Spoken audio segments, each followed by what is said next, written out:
The tilt is real. Tilt is real. This is when the tilt is real.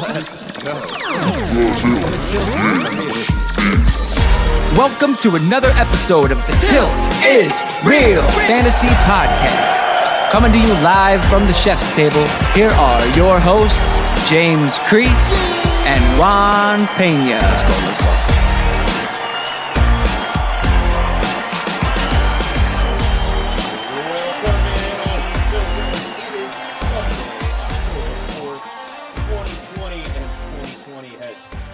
Thrown a curveball at us this week.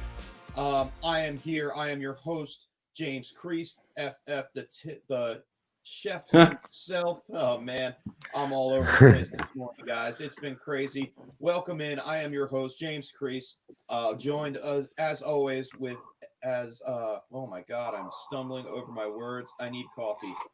Juan Carlos right here, Pena and right here. Jawn Swanson. I'm gonna upgrade real fast due to that. Jumble. Oh yeah.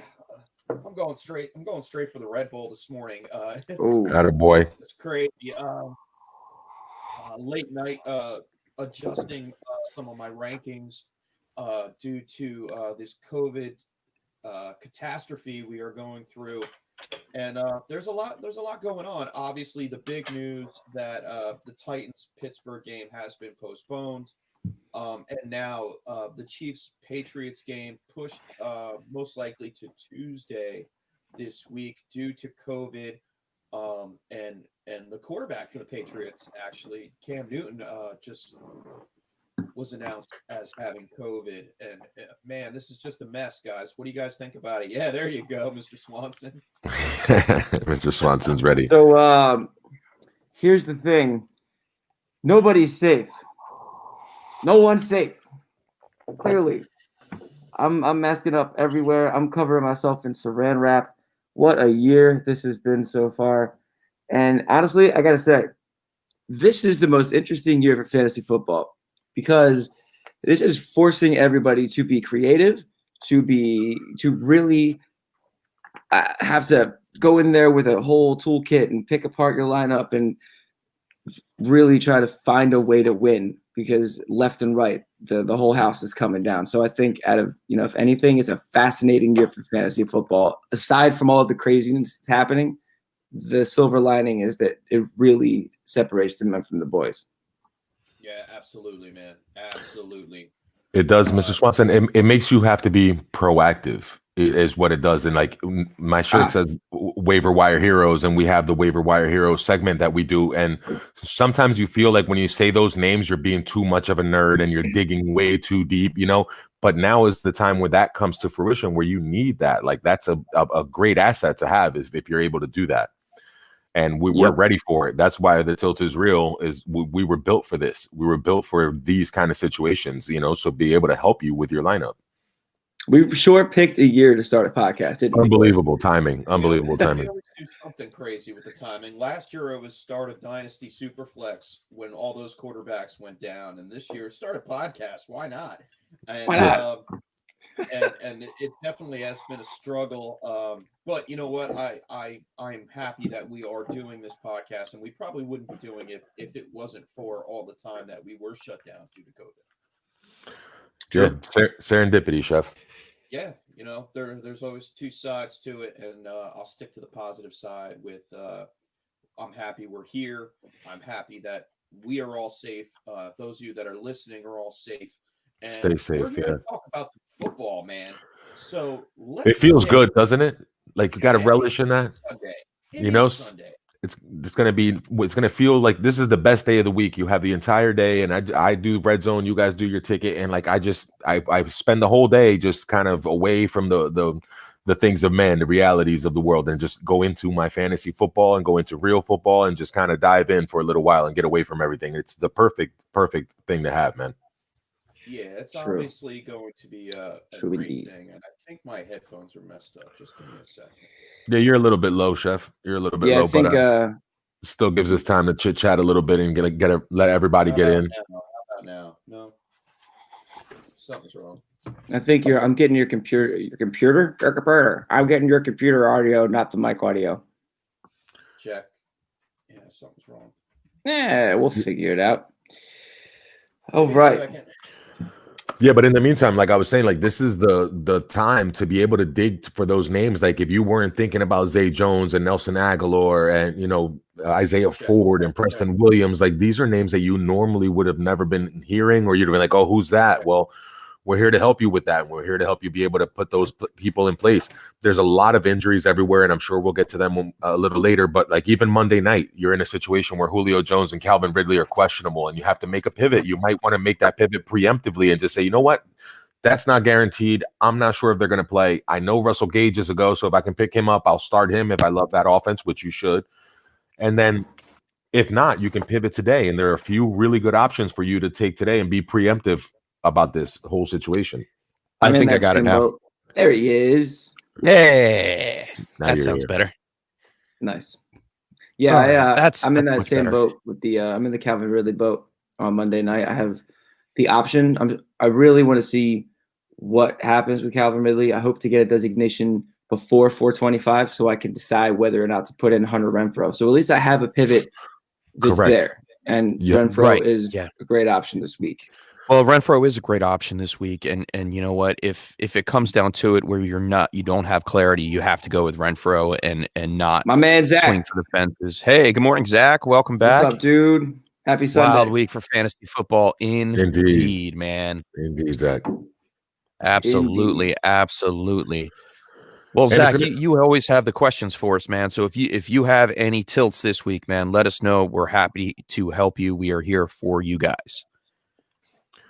For sure. And it's going to be a wild couple of weeks, Chef. Like there's a few teams like the Chiefs, if they play on Tuesday, which is what the word is right now, that they're going to either play Monday night or Tuesday afternoon. They play Sunday and then they play Thursday the following week. So within a span of 12 days, they're going to have to play 3 games. And that usually doesn't happen in football, like 13 or so. Like that doesn't really happen. So that's going to be tough to see, because if you play on Tuesday, you might start resting guys, lowering those snap percentages. So are you going to get the production from guys that you normally would, because they're playing so many games so closely together? Yeah, it will take a toll on even though these guys are professionals, it will start to take a toll. We always see the turnaround from a Thursday game to the following Sunday game. It'll be tough, man. He has Kelsey in his tight end spot. So what we were going to do, I just wanted to mention, in most of the leagues that I am in, we have conditional roster spots going for the Kansas City and Patriots game. So with that being said, if you want to start your players on that in that particular game, the Chiefs Patriots game, you were saying to the commissioner, hey, I'm starting him. I'm starting Kelsey. And conditionally, if that game is canceled, I would put in, and his option is Hooper. Well, your Austin Hooper would be your conditional player for that. And we could show that up there. Do I keep him in or start Hooper? This has been a trend going around. And I believe Matthew Berry even said it this morning on a fantasy football show. It's airing now. And the commissioner does have the power to go back and switch out your starting player. So that is definitely something that a lot of people in the industry are doing. I know some people are turning around and saying, hey, well, play it as you play it. That's why we play the game. But would you be happy to take a zero? I mean, to win up against a bunch of zeros? I know I wouldn't. I don't like that negative competitive field. I want my player, like if someone doesn't set their lineup and you win against that person that doesn't set a lineup, you don't feel good about that. You feel like you just won because, hey, gross. the other guy forfeited. Yeah. And this is something that we can get around, and thank God it happened earlier yesterday, and the news went out that it was postponed rather than just today. If it happened today, we would have been definitely screwed and couldn't prepare for it. But yeah, you should have some kind of a contingency plan with your league. If you are a commissioner listening to this or watching this, or if you're in a league and you say, hey, commish, let's get something together. I know we have it in a bunch of leagues that we play in together that we are letting the commissioner know by 1:00 games. That way there's no collusion. That way there's no, oh, well, I want this guy instead of that guy kind of situation. But yeah, you should definitely have a contingency plan set in your leagues this week. And Chef, like the way we broke it down and the way to explain it to the people that make that argument on the other side, I found a pretty good analogy for it. And it's treat it like a bye week.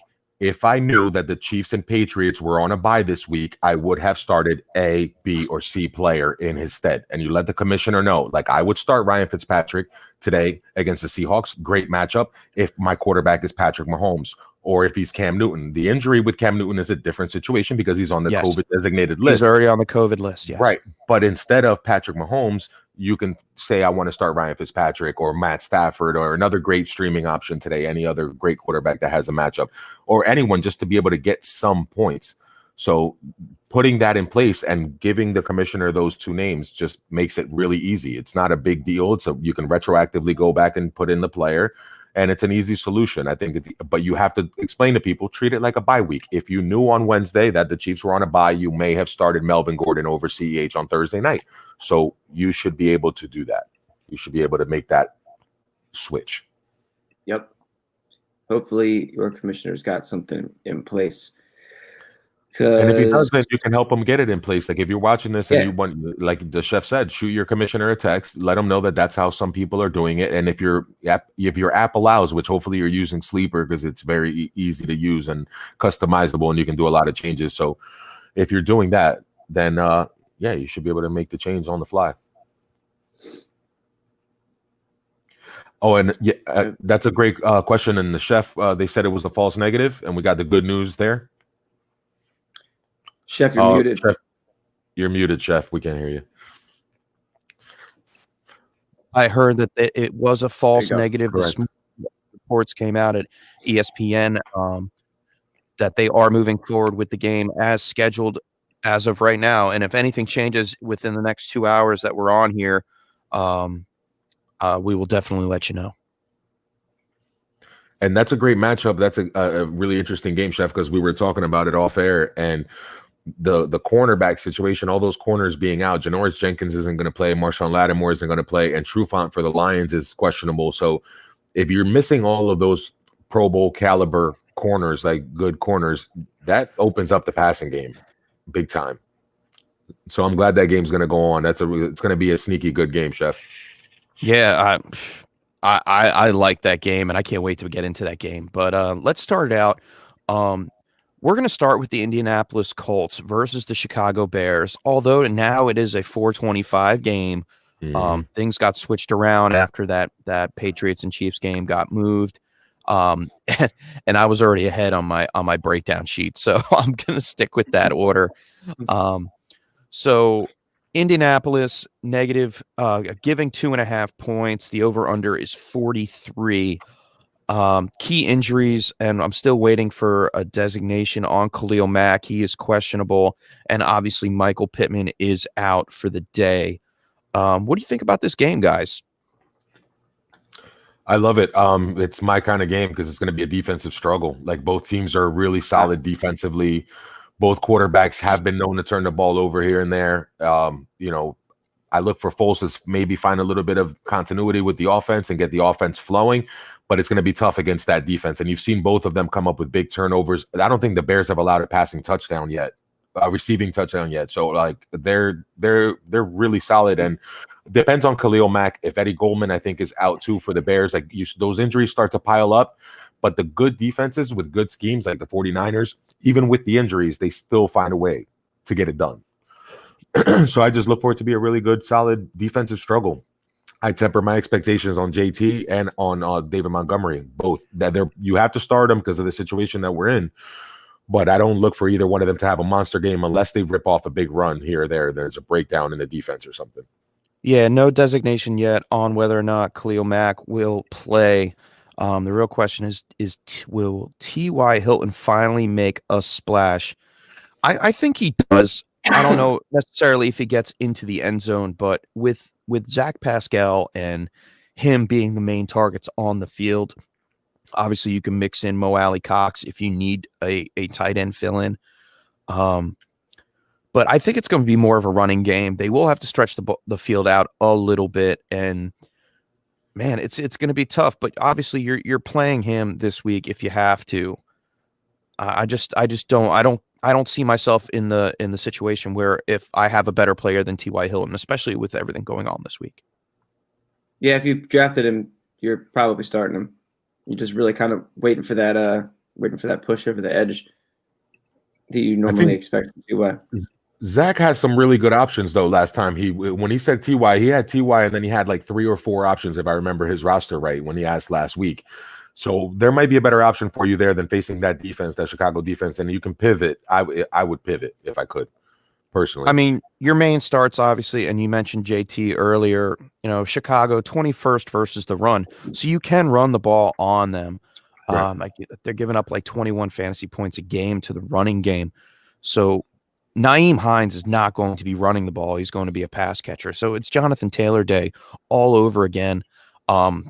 Yeah, I would just keep moving with it. There's no reason not to. Phillip Rivers, you're probably not playing Phillip Rivers. You probably have a better option on your team, unless it's a 2 QB or super flex league. And then Foles, what do we do with Foles? We saw him throw 3 touchdowns last week, and I believe he had an interception or 2. But that was against Atlanta though. Yeah, that was against Atlanta. You know what I mean? And Indianapolis can be tough against the quarterback. Yeah, they have a solid defense. Both of them have a solid defense. Go ahead, Mr. Swanson. No, I was going to say, I think Foles is definitely a streamable quarterback for sure. He should have been pretty, not like completely widely available, but enough to where you could have grabbed him.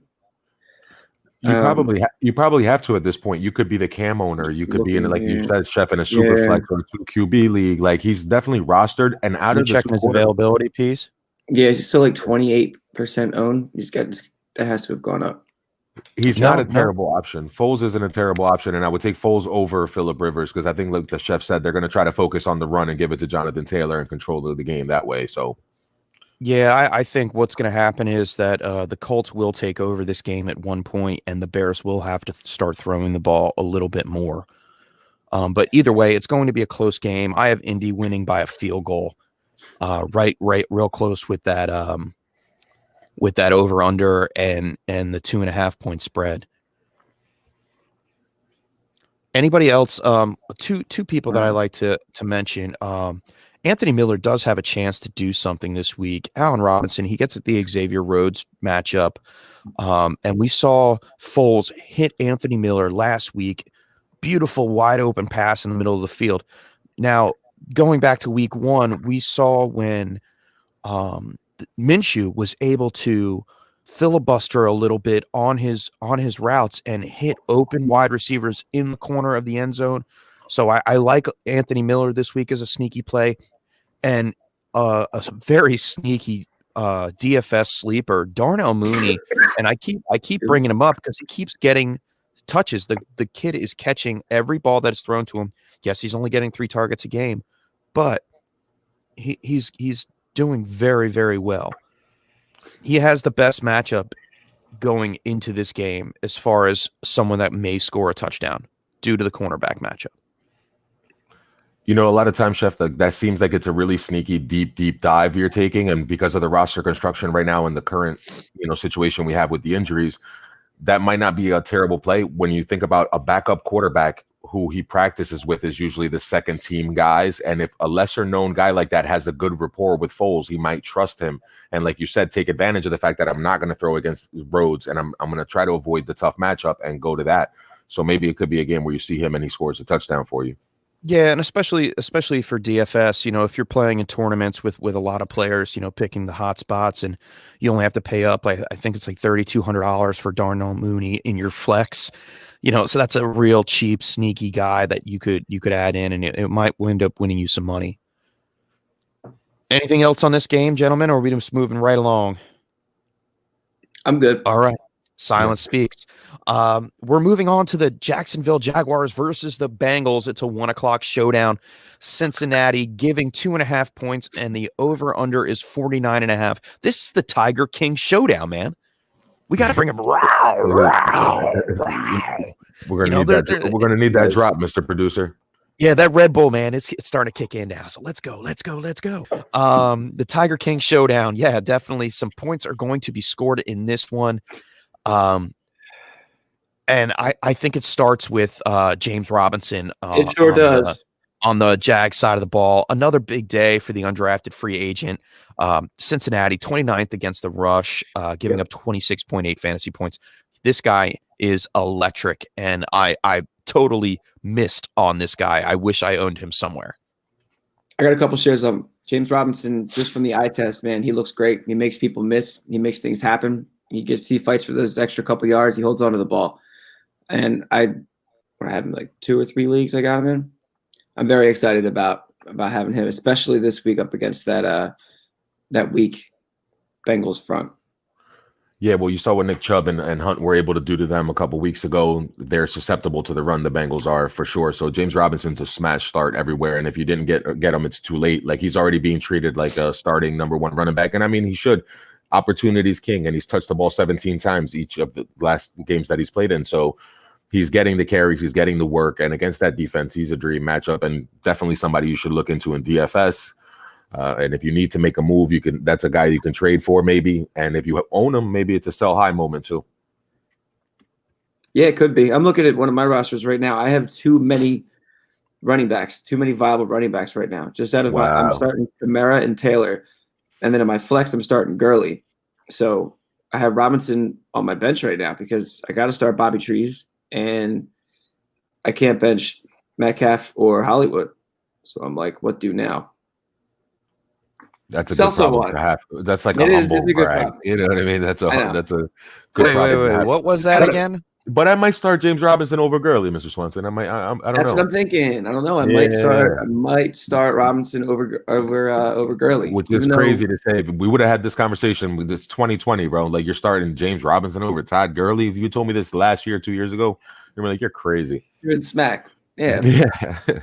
Yeah. James Robinson has a great matchup, but Todd Gurley has a great matchup this week. He does against Green Bay. He really does. So that's a tough one. Yeah, I mean, I guess you would have to lean James Robinson on that one, especially since they are going to be throwing the ball a little bit more for Atlanta. Yeah, wow, it just got dark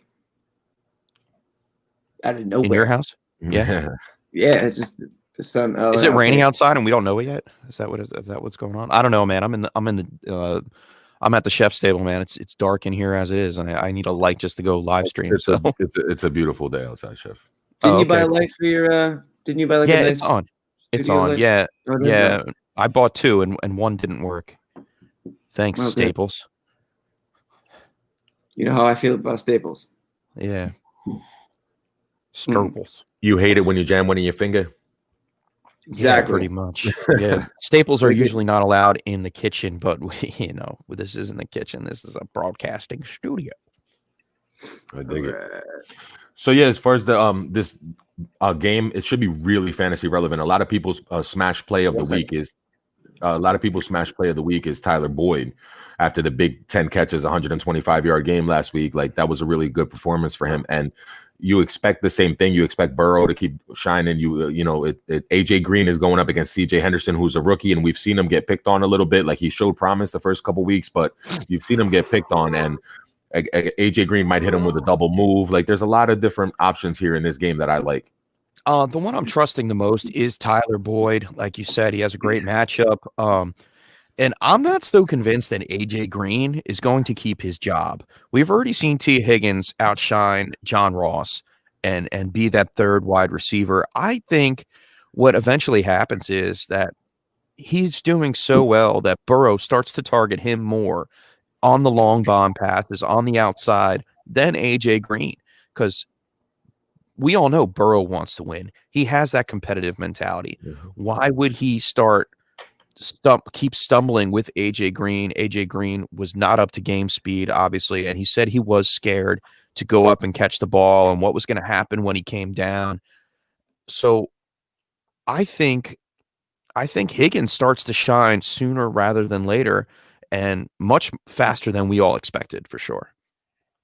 If he starts right now, it will be a lot faster than we expected. Usually we see the rookies like AJ Brown and DK Metcalf and McLaurin last year. It takes a little bit of time for them to really come into their own. And you're right, he was being targeted, but I think a lot of that is due to the fact that AJ Green is drawing the number one corner on the other team. And, there's a lot of other options like Joe Mixon, who Zach asked right here, how we feel about him. If the defense has to focus on all those other parts, you find yourself in an advantageous position as that rookie receiver that's not being paid attention to. He's getting the second or the third corner in most cases because you have to focus on Tyler Boyd too. So I think the offense in general is starting to hit its stride. And as long as the offensive line holds up, Burrow's going to continue to feed everybody. And that might be one of those offenses that can sustain three guys. I agree, Juan. And I was a little worried about Mixon going for the first 3 weeks, but I think this game it could be a get right game for him. We saw what Myles Gaskin did to the Jags last week, and Mixon does get the carries. I'm a little bit worried about his targeting. Giovanni Bernard is out targeting 5 to 3 each game on an average, rather. So he needs to get his targets up and be more comfortable in that pass catching game. But yeah, I think Mixon will be okay this game and going forward throughout the season. I hope you're right.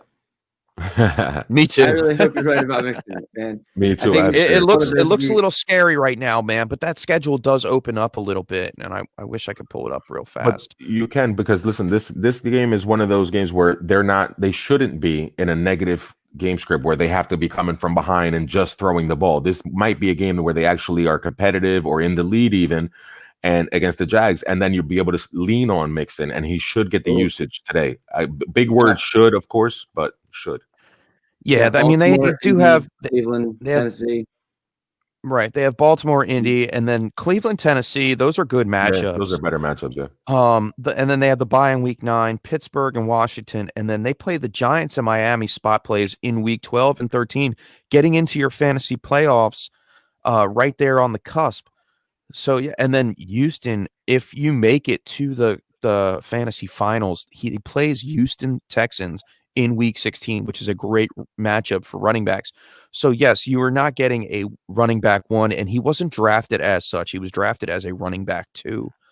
And maybe you got blessed with a James Robinson off the waiver wire, or a late round flyer on Myles Gaskin to bolster your roster, so you don't have to make the decision on playing Mixon during those tough games. But I think down the stretch, he is going to have some good games where you can see him be a low-end RB1. It's a good buy low moment. It definitely is. Selling. If AJ Green doesn't get it done this week, is it sell time? It's already sell time. It's already sell time. I mean, is it? But okay. It's not cut time though. You can't with that offense being in negative games. Like you're playing against Baltimore, but you're coming behind and you're gonna have to throw the ball. And somebody's got to catch it, and it can't be all Tyler Boyd. So yeah, you definitely can't. You definitely can't sell AJ Green at this point. Sorry, you can't cut him. You cannot cut AJ Green. You're right, Juan. But you need to be able to. Hopefully, he has a good game this week, Mr. Swanson, and you can push that. Yeah, I mean, you might have to use him and another piece, like try to get another like that. I use the trade bait technique, like, hey, I really like this guy, and I'll give you him, and you know what? I'll throw in AJ Green over the top for it, and that should get a deal done just to get him off your roster because, like we said, I think you stepped out to refill your coffee. It is going to be T. Higgins' season sooner rather than later. Yep, I agree with that for sure. All right. Jags side of the ball, we really didn't talk too much about that. We talked about James Robinson. Minshew, I am not starting Minshew unless I have to. I'm limiting expectations. Cincinnati, although they are very bad against the run, they are pretty good against the pass. 26th versus the quarterbacks, only allowing 15 points a game. So with Chark being back, what do we expect out of DJ Chark? And that's something we did not mention. And Minshew seemed great week 1 when Chark was in there. But obviously the first 2 games, Chark got injured in the second game. Chark has 7 targets so far. It looks like Minshew's trying to spread the ball around maybe a little too much. Maybe I think it definitely hurt last week that he wasn't in there. You could tell, like right away, you could tell that he was missing Chark.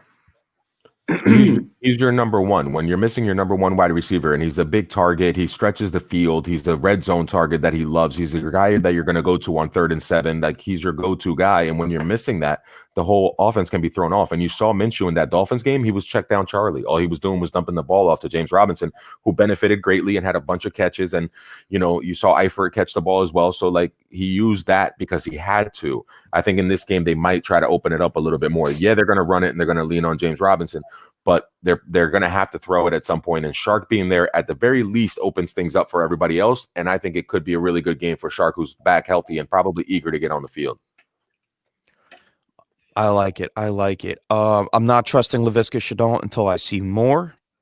I want to see his target share go up, and hopefully with Chark on the field, that does so. He might actually put up those week 1 numbers.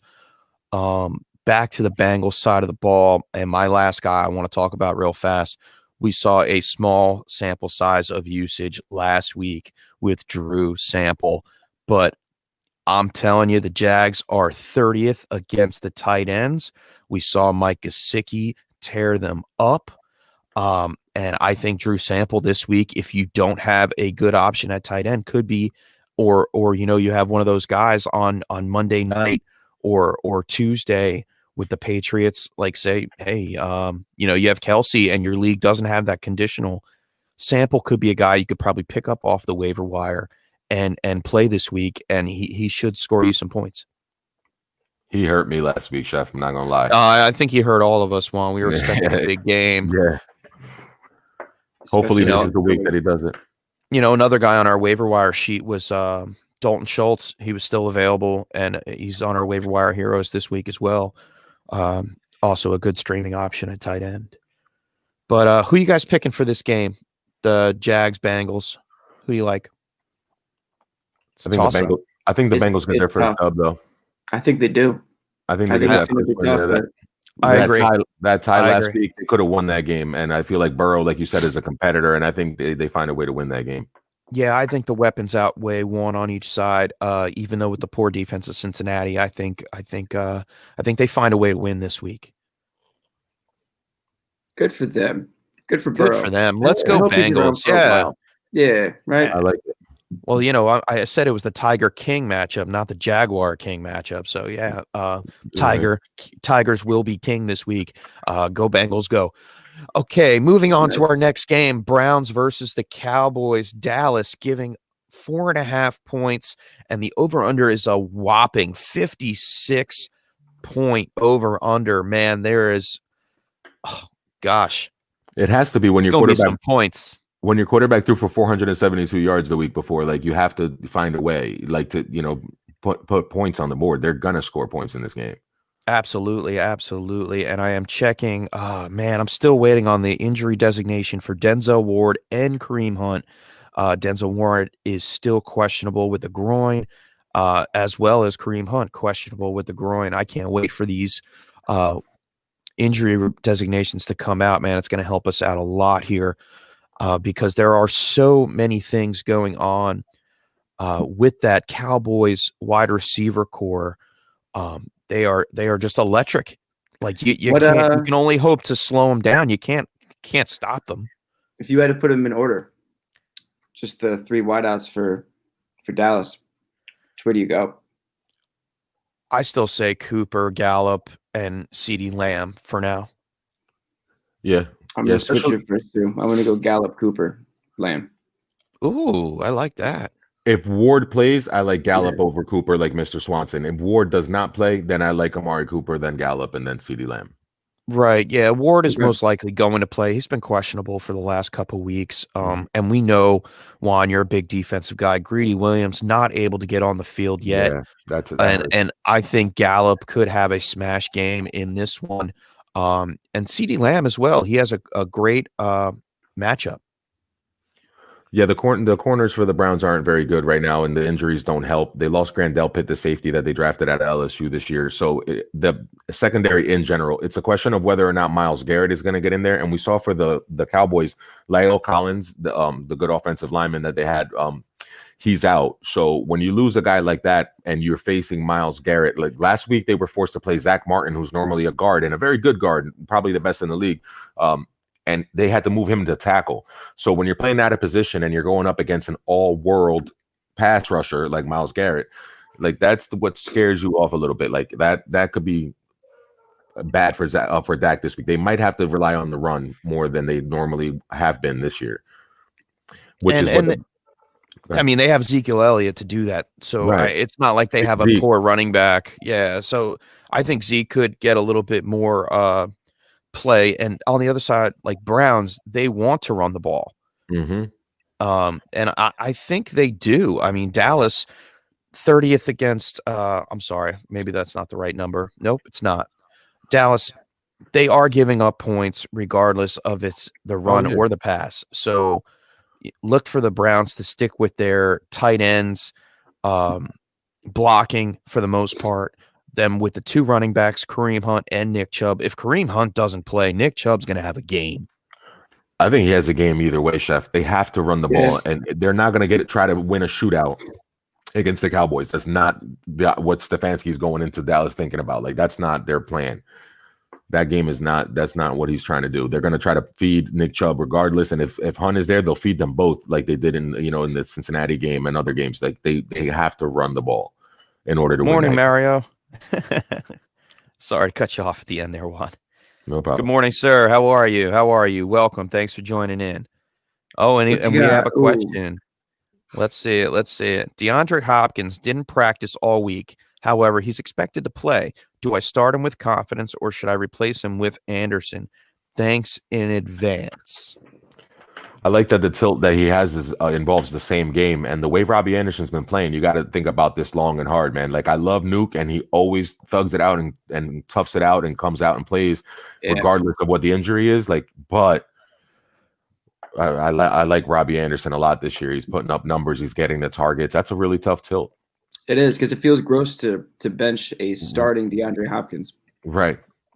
But I mean, Robbie Anderson is, if you have that option, there are worse things that could happen to you. I don't know. That's tough, man.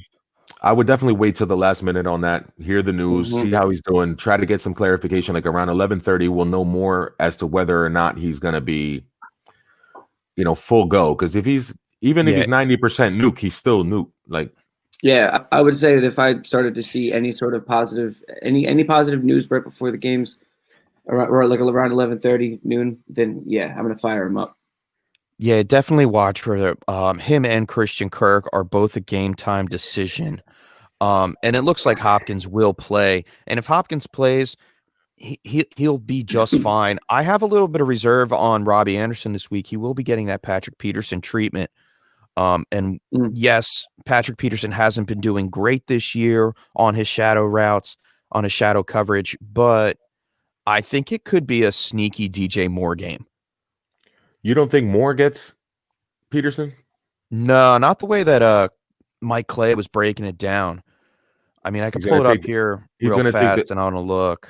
Peterson is, if he takes the speedier guy, then that would make sense maybe. But either way, he's been a little bit vulnerable. Like McLaurin put up 125 against them, right? I don't think he scares me off of Robbie Anderson. They are going to have to throw the ball to stay in that game, Carolina. They're going to have to, stretch the field at some point and test that secondary. I'm not sure on the health of Budda Baker either, deep in the secondary. So I think that the game opens up and there's a lot of passing involved. And either one, Moore and Robbie Anderson, are viable plays. But it's tough because you're saying you're benching DeAndre Hopkins for Anderson. Like it can only be because of injury. Like you have to be really seriously concerned about the injury in order to do that. And absolutely. Yeah. And the key thing is Drake Kirkpatrick could be out.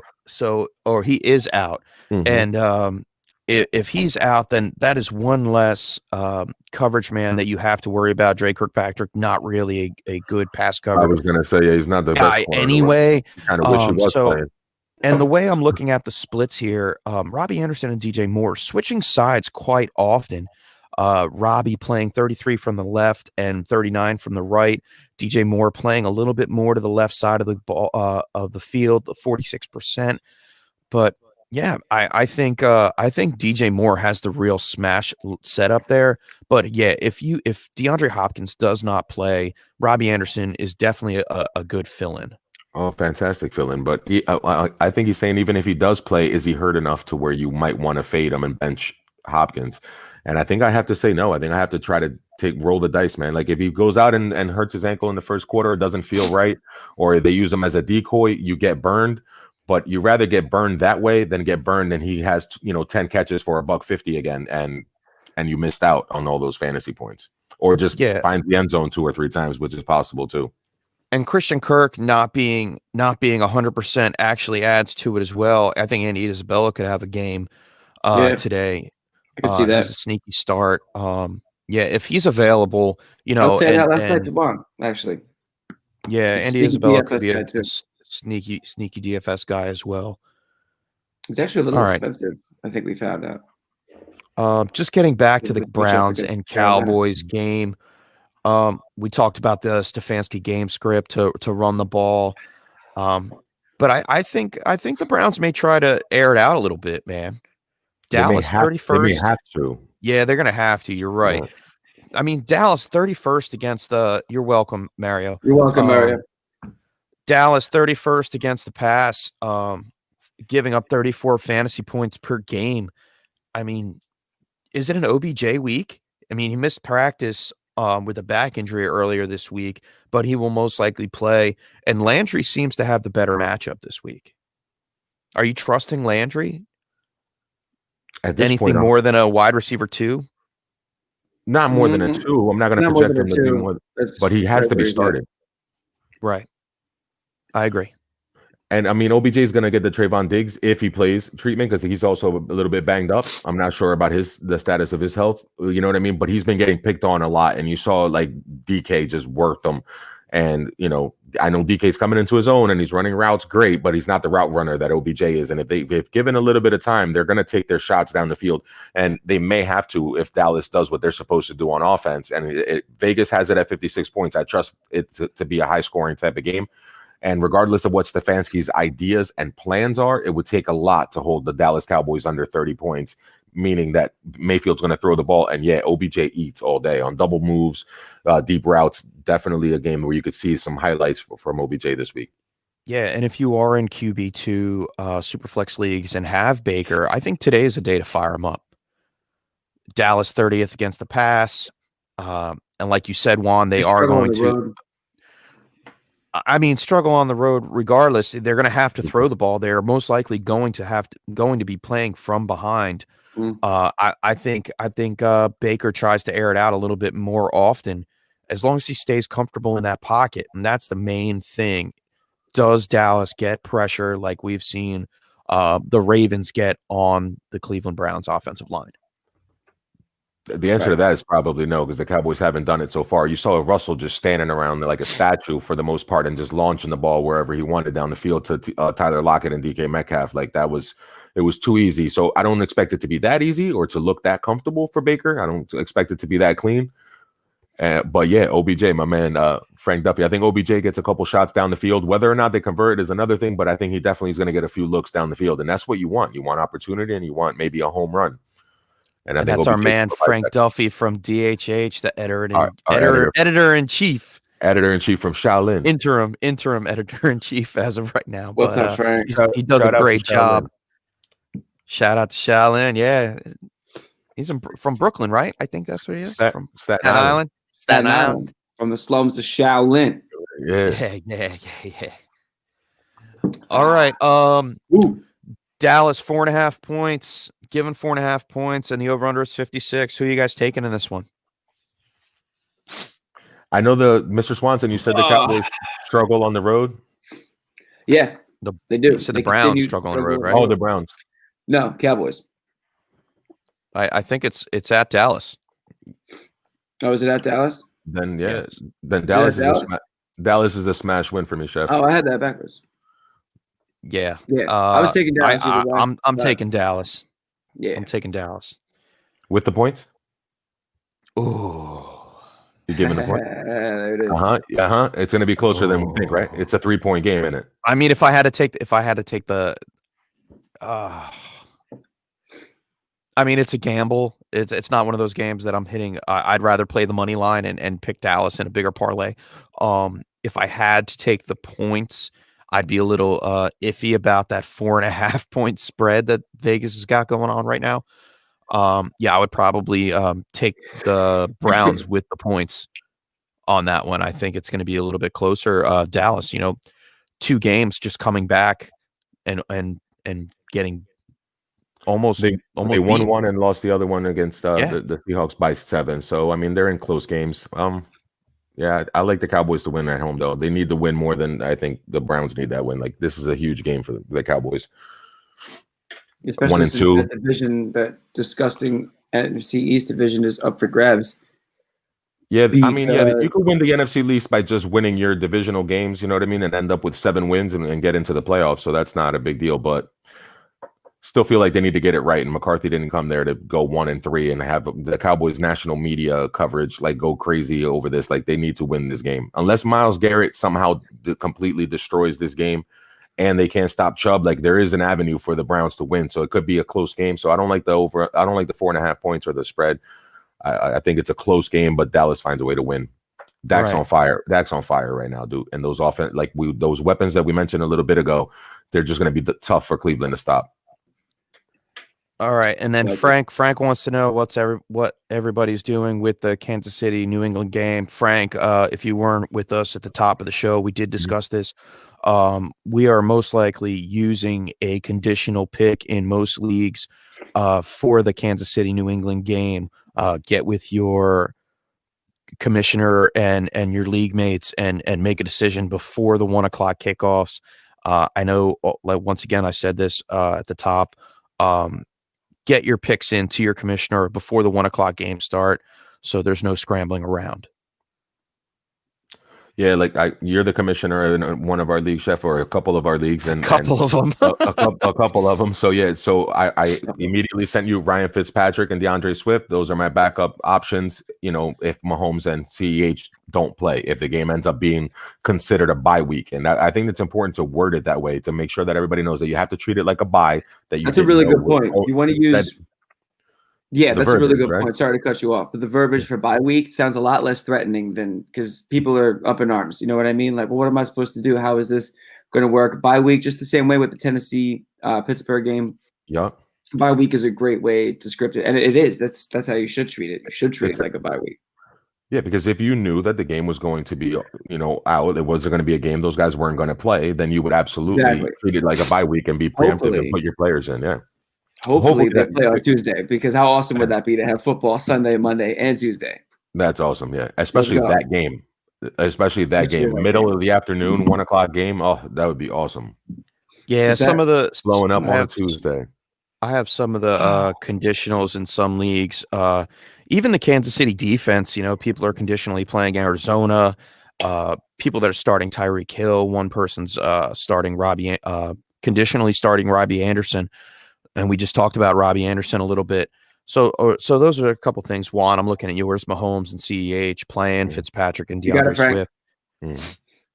But yeah, Frank, that's what we're doing, and we're hoping and praying that we do get football, and we don't have to make those switches. And I'm not looking forward to it as commissioner to go back and changing all those lineups. I'd rather just have a victor crowned after that Tuesday afternoon game is played, if they are playing Tuesday afternoon. Hopefully they do. But yeah. All right. So moving right along. Next game up on the slate, the New Orleans Saints versus the Detroit Lions. 4-point Saints are giving 4 points. Sorry. And the over-under is a huge 54.5 point spread. Another possible potential shootout of the week. Notable injuries during this game. Obviously, Michael Thomas is out. Jared Cook is out. So it could be an Adam Troutman game. Cornerbacks Marshawn Lattimore and Jenkins, Janoris Jenkins, yeah, Janoris Jackrabbit. Jenkins, thank you, are both out. And then Desmond Trufant and Darrell Roberts on the Lions side of the ball, the cornerbacks for the Lions, are both questionable. So yeah, a lot of points could be scored in this game. New Orleans, I like Matthew Stafford this week. Me too. New Orleans already ranked 28th against the pass and giving up 22.2 points to the quarterback. Matthew Stafford has Galladay back. He has Marvin Jones. Danny Amendola is a sneaky guy that just finds ways to get open. TJ Hawkinson this season, we're seeing him starting to take that step in the right direction. Yeah, and the injuries to the secondary for New Orleans is just bad. All around bad. It couldn't have happened at a worse time for them. Crippling, Chef. Like, I think that could be horrible for their defense. Like, not just that might bad. be a better word. Yeah, crippling. Because if you don't have your two corners who you built your defense kind of around the fact that you have Cam Jordan as your pass rusher and a couple of good pieces up front, but you build your defense around the fact that Marshawn Lattimore and Janoris Jenkins can shut down receivers, and they're built for games like this. This is where you're supposed to be able to use them against Galladay and Marvin Jones, who are star wide receivers, the guys that are going to get open. And now they're playing against third and fourth corners. It's a smash over for me this game, and it's a sneaky Lions could win, not just cover kind of game. And the reason that I sent in Swift as my replacement CA is that if it is a passing script and it is a open game, you're playing against Breed, you have to take chances on fourth down and you have to go for it. Swift should be able to see some work in the passing game and get me those PPR points that are crucial. The one thing I'm nervous about here is if the Lions do get up, Matt Patricia has a way of screwing things up and giving the ball back to Adrian Peterson and letting him run the ball. And Kerryon Johnson is not really a thought in the passing game, and I like where your head's at, Juan, with Swift. I do have him in as one of my conditional picks of the week. Just in case I think N'Keal Harry doesn't play. It's a real deep league. My guy this week, though, on the tight end side, I mean on the passing side of the ball for the Detroit Lions is Hawkinson. He is my play of the week. New Orleans 32nd against the tight ends, and we saw what Waller did to New Orleans. He just ripped them apart. Obviously, Hawkinson's not going to get 16 targets, but I think he may get 8. And if he gets 8, he might catch 5 or 6 of them and possibly get into the end zone. And when he catches the ball, they're usually not those 3 or 4 yard passes. They are usually 5 to 6, 7 yard catches, usually for a first down, and they move the chains with him. And I think that's what he's becoming. He's becoming more of a security blanket on third down. When they need someone to get that first down for them. I agree, Chef. I like Hawkinson too, Chef, and he does. You're right. He runs a lot of routes up straight up the seams, and a lot of crossing routes that are 10 to 12 yard routes. He runs deeper routes, and again, Malcolm Jenkins is going to have to cover him, right? He's going to have to get the Malcolm Jenkins treatment. And you saw what like you said, what Waller did to him, and he may not get 16. Jenkins is out. Oh no, that's Janoris Jenkins. Janoris Jenkins. Yeah, so Malcolm Jenkins is going to come down and have to cover him, and you're already so weak at corner that strategically you're going to have to drop safeties back to help protect whoever the replacement corners are going to be, because you can't let Galladay just one-on-one with a corner at any point in the game, or Marvin Jones for that matter. So if you're playing that far back, all that space is going to be open underneath, and they should be able to work Hawkinson the same way that the Raiders were able to work Waller, because of the fear of Ruggs made them play deep. So if you have the secondary, all 4 guys playing back, the 2 safeties and the 2 outside corners all playing back, almost like in a quarters defense, that inside is going to be wide open. There's no one on that Saints side that's going to be able to cover Hawkinson one-on-one or Swift out of the backfield. And that's why Swift for me is a sneaky play this week because of that. And Hawkinson definitely a smash. Put him in your DFS. Like, he should have a monster game. He could have a Waller type performance this week. He's got a shot at it at least. Yeah, I agree. Peasy, you want to add anything to that, man? On the Detroit side of the ball? I think you I guys know pretty there's a much guy covered it. on there. I know there's a guy there that you like to talk about on a regular basis, and Marvin Jones. You got anything for Marvin Jones this week? Other than if you have him, you're most likely playing him. Are you playing him this week though? I mean, do you have do you have the I same like the amount of matchup. confidence I that you did definitely like the before matchup. when Galladay was out? I mean, do you feel the same way I about think he Marvin does. Jones? Is I he a think he viable does flex for better. you? He is a low end flex play for me. Yeah. Absolutely, especially with things going on. And yeah, I wouldn't have a problem. I wouldn't have a problem playing him. I mean, I feel think like he's gonna draw a lot of attention. Galladay is, so Marvin Jones could be. I think he could have some. He plays he could better get some work. when he is the number 2 on the field. Yeah. He plays better. Yeah, He's- you know what? We were talking about this last week. I like Yeah. that he does. He's a smash play for me. I think he's higher than a flex. Like if I had him on any of my rosters, I would definitely put him in as somewhere. I find a spot for him at some place. I think it's a game that's gonna dictate passing. Like it's gonna necessitate. They're gonna have to pass the ball. So if you need to pass the ball and you have these two guys facing third and fourth string corners, like he's a veteran. Marvin Jones isn't a young boy. Like he's a great route runner. You know, he's a 30-year-old wide receiver. He's been in the league a long time doing it. And you've seen him in games like this, Chef, and go back like last year, a couple Thanksgiving games. He had a 4-touchdown game. Like this dude, when he gets a guy that he can pick on and they find a matchup, man. Yeah, I remember that. So yeah, like and Galladay was there for that. And so like Jones. you know, so if Galladay Galladay if Galladay's taking the attention away and he's I don't think they can do that though. I think they have to just drop back and let them work underneath. I don't see how this game isn't a huge over. It would take a lot for me to see this game being a low scoring affair. It's going to be high scoring, and I would start everyone in this game. Yeah, you're starting Traquan Smith. You're starting Emmanuel Sanders. Most likely flex spots. If you have them, I would definitely play them. I know I am in a couple leagues. All right, so and obviously Drew Brees, if you have him, you're playing him, right? There's no question about it this week. You're playing Drew Brees because Alvin Kamara is on the field. Yeah, Right. he throws it 3 yards down the field, and Kamara does the rest. Yeah. And Kamara does the rest. Yeah, I mean, this without Michael Thomas, you don't really see.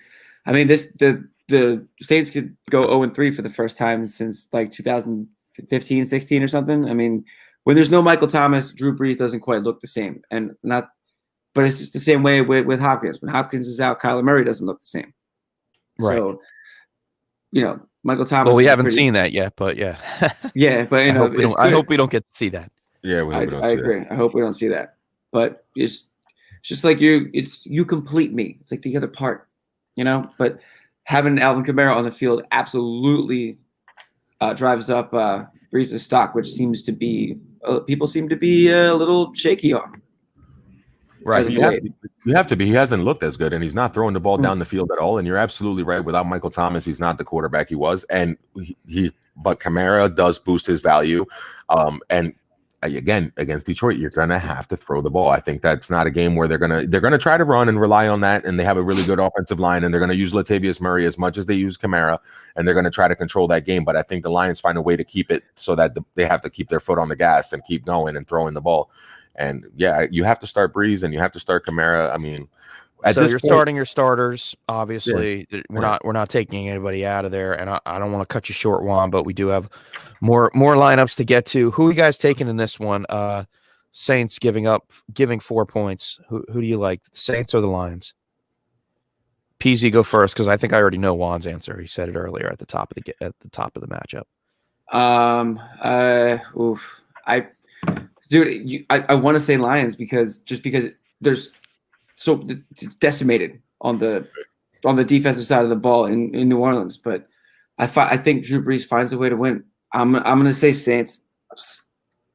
All right. I'm going Lions. I'm going the Lions. I thought we were going to have a consensus on this one, Juan. No, I think we were talking pre-show. But I'm not picking the Lions either. I feel okay. I feel disgusting taking the Saints, but not to cover it. If Breeze 1-3. Breaking news. Uh-oh. This just in, Patriots Chiefs will be played Monday at 7:05. Let's go. Okay, Move it up a day. That's good. Let's go. Don't keep pushing it back. Give me a double header on Monday night, baby. Let's go. Peasy, you want to put that up on the banner? That'd be great. Patriots Chiefs will be Monday at 7:05. Falcons Packers kickoff moved to 8:50 p.m. All right, can you put that up there? Wow, On the we're at banner two for games us, at Cal? once. Oh, talk about a split screen. Yes, sir. Whoa. They may All actually right. have another red zone edition for that game, huh? That'd be good. The licensing rights or whatever, because they make them get off the air at 8:00, even if a game's in overtime, which is terrible. Oh, that stinks. Yeah. Well, I'll definitely be watching both games. I don't care if I have my laptop in one and my iPad in the other. I'm definitely going to be on those two matchups, and that's great, Dan. That's great news. Thanks, That is thanks, awesome, Mr. man. Swanson, for bringing that to a light. And yeah, just to get real fast, I am picking the Lions this week. I am betting on the Lions this week to win, and to cover the spread. That's a bold move, Cotton. Yeah, well, you don't get We'll see paid if it unless you pays make a off. risk. All right, Seahawks versus the Dolphins. Another torture, man, and not torture like whips and handcuffs. No, like a torch. Torture like a Yeah. flame, like it will Yes. be burning bright in the passing game. We saw Fitzpatrick being able to throw the ball, and I think he does it again this week. Seattle's 31st against the pass, man, and giving up 28.7 points per game. I think Fitz has a little bit of magic left. What do you think? Chef, I want to ask a question. Yeah. How is Seattle 31st against the pass when they gave up 450, 397, and 472? I don't know how that math works, but that's I'm not a mathematician, but I think that's 1,319 yards. And how is that? Who has given up? Who's more? 32? I know who. It's like it can't be us. Atlanta, I think is the worst. Is it? It might be. Is it Atlanta? Because I know Philly. Hey, and I'll pull it up right now. Hang on. 28. Dallas is pretty bad, and Atlanta's pretty bad in the secondary. But man, you'd be hard pressed to find somebody worse than that. Really, that's why I'm smashing Fitzpatrick everywhere. I'm putting him in a lot of lineups. He was 18 for 20 against the Jags, which is nice and efficient and calm. But I don't expect that game to go that way. They're going to have to throw it more, and Fitzpatrick is a smash play against 13, 19. Atlanta is the highest, giving up 33.5 fantasy points a game. Oh, so that's 31st against fantasy quarterbacks. So that means that just the Correct. touchdown, but yardage wise, that it's got to be the I think it's Seattle by over 400 yards to the next closest team. They're historically bad. Right. Yeah. You've given up 400 every game, 397, whatever, splitting hairs with Cam Newton. So you've given up over 400 to every quarterback. And Fitzpatrick has had 4 400-yard games in 2018, 3 300-yard games last year. He's 18 for 20 last week. Why wouldn't he smash? Yeah. Yeah, maybe I'm crazy and I'm a Dolphins homer, but the logic just seems to line up. And then add insult to injury, and adding injuries to insult, actually, Jamal Adams, like you said, he is out this week. Shaq Griffin is questionable. He'll probably play. Quentin Dunbar is out. There are so many injuries on the Seattle side of the ball. I don't see how Fitzpatrick doesn't have a good game. And not only is he a viable stream, he is almost in starter mode. Yeah, I've just talked myself. He's a low end QB1 this week, bro. I talk myself into starting him because even if it's in garbage time and Seattle gets the lead and Russ is cooking, I don't expect that anyway because they have to travel cross country and come and play us. So I don't expect them to destroy us. But he's going to have to come from behind, and he could be one of those wild Fitzpatrick kind of games where he does throw a couple picks, but he throws 4 touchdowns and 450 yards. It could be that kind of a day. Yeah, I'm not worried about the interceptions. He might get 1 or 2. He might give 1 or 2 away, but he'll run going for 20 yards and make up the points that way. You know what I mean? He'll scramble around like a madman and get his helmet knocked off and do whatever he wants. And like we talked a little bit earlier, Myles Gaskin coming into his own, running the ball, catching the ball, being that all-around running back that we did not expect.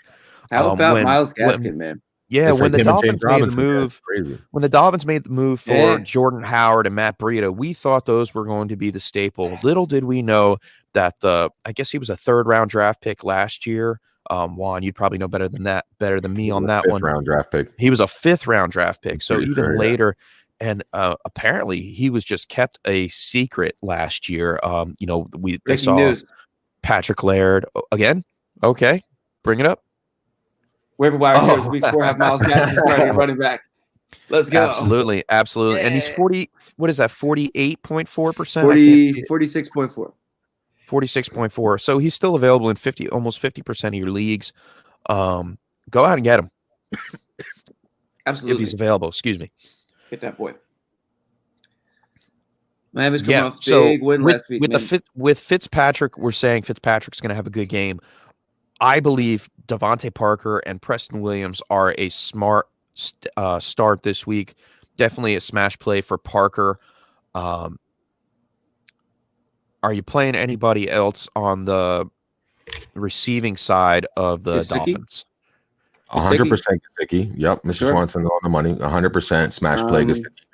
I'm firing up in DFS anyway. I'm firing up Isaiah Ford and Preston Williams. Listen, who was Ced Wilson? Who was Cedric Wilson? Right. We had no idea. Who's Isaiah Ford? Find out. Stay tuned. Watch the game today. I mean, in deeper leagues and DFS as a low end flex play, yeah, I get Isaiah Ford. Listen, and in some places you just have injuries, and like you said, all right, I don't trust Laviska Shenault. You said that earlier, right? So why not pivot to a game this pass friendly? Why not pivot to a starter in a game that's in DFS, definitely, absolutely. But even in your regular lineups, you might be in a predicament. Listen, Michael Thomas, you said, isn't out. Julio Jones may not play. Calvin Ridley's injured. Chris Godwin is out and hurting a lot of people's rosters. I mean, I would play someone like a Traquan Smith or a Randall Cobb before I go and smash on Isaiah Ford. But your league was thinking the same thing, Chef, and they're probably owned by now. Oh yeah, if it's a last desperation, yeah. If you're in a hole, I could see it. I'm not knocking it. That's for sure. I mean, he could definitely play. If you own Deontay Johnson and you own Juju or you own AJ Brown and you own Godwin, like those are big names. Like that's somebody starting wide receiver roster, and there are only enough IR spots for you to not drop them. You have to keep them. And there are people who's like, I just got a picture of a roster with everyone either injured or on a bye, and it's crazy. So so if I'm just saying, I know it's a dart throw and I'm just throwing a name out the window. Yeah.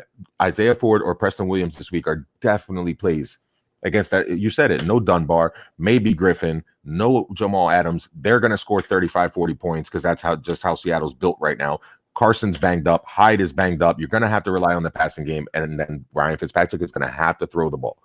And if you're going to cover somebody, you're going to cover Gesicki and Parker. And look for and it could be Jakeem Grant that makes a big play. I don't know who it's going to be.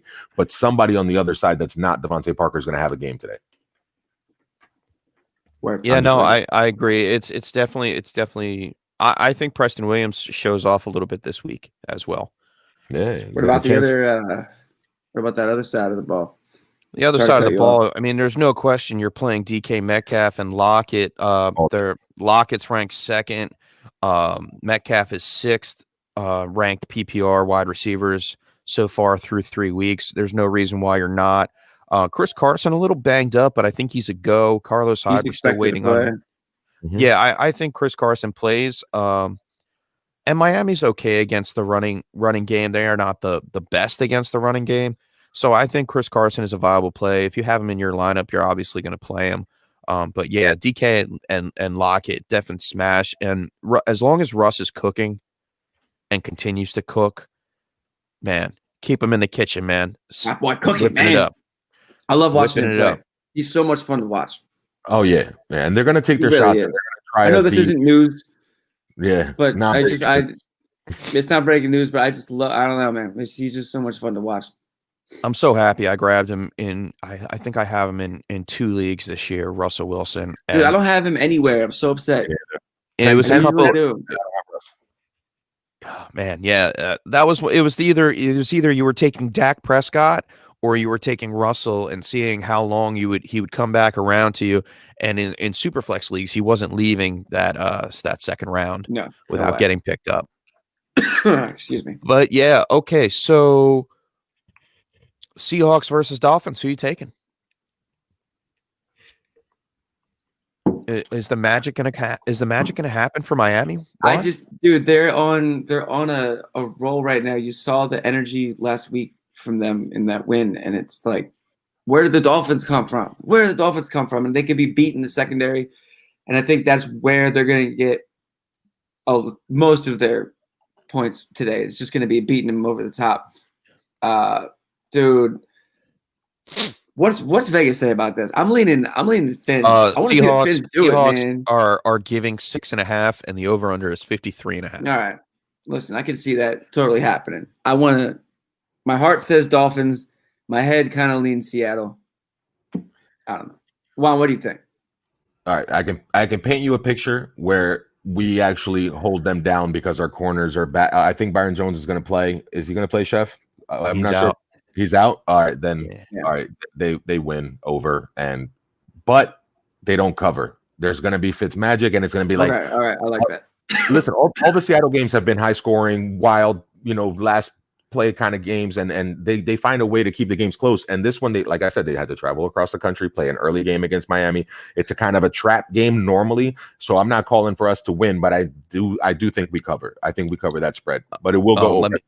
Let me correct myself. Byron Jones is doubtful with a groin and an Achilles. I don't think he plays this week. Even if he plays, you're in trouble at that point because you're facing DK Metcalf and Tyler Lockett. So, but Xavier Howard's been doing a good job. I wouldn't be surprised if Russ throws a pick or two trying to throw those deep balls because he can make a play in the secondary. But yeah, it's too much Seattle for me. He got like 14 touchdowns and one interception. And the interception was a drop pass by Greg Olsen. He hit him right in the hands, and the ball bounced in the player's hand. And remember, that was the first play of the game. Yeah, you're not playing Olsen or Disley in this matchup, and I'm taking the Seahawks. Seahawks to win. And the cover, they win by more than a touchdown, Chef? 6.5. You're basically saying they're losing by 7. They're winning by 7. Yeah, I know they beat Dallas by 7 last week, but we're at home. I think we covered. Okay. It's over, but we cover, and they're over.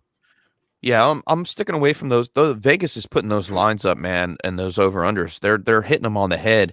And I am staying away from the point side of things.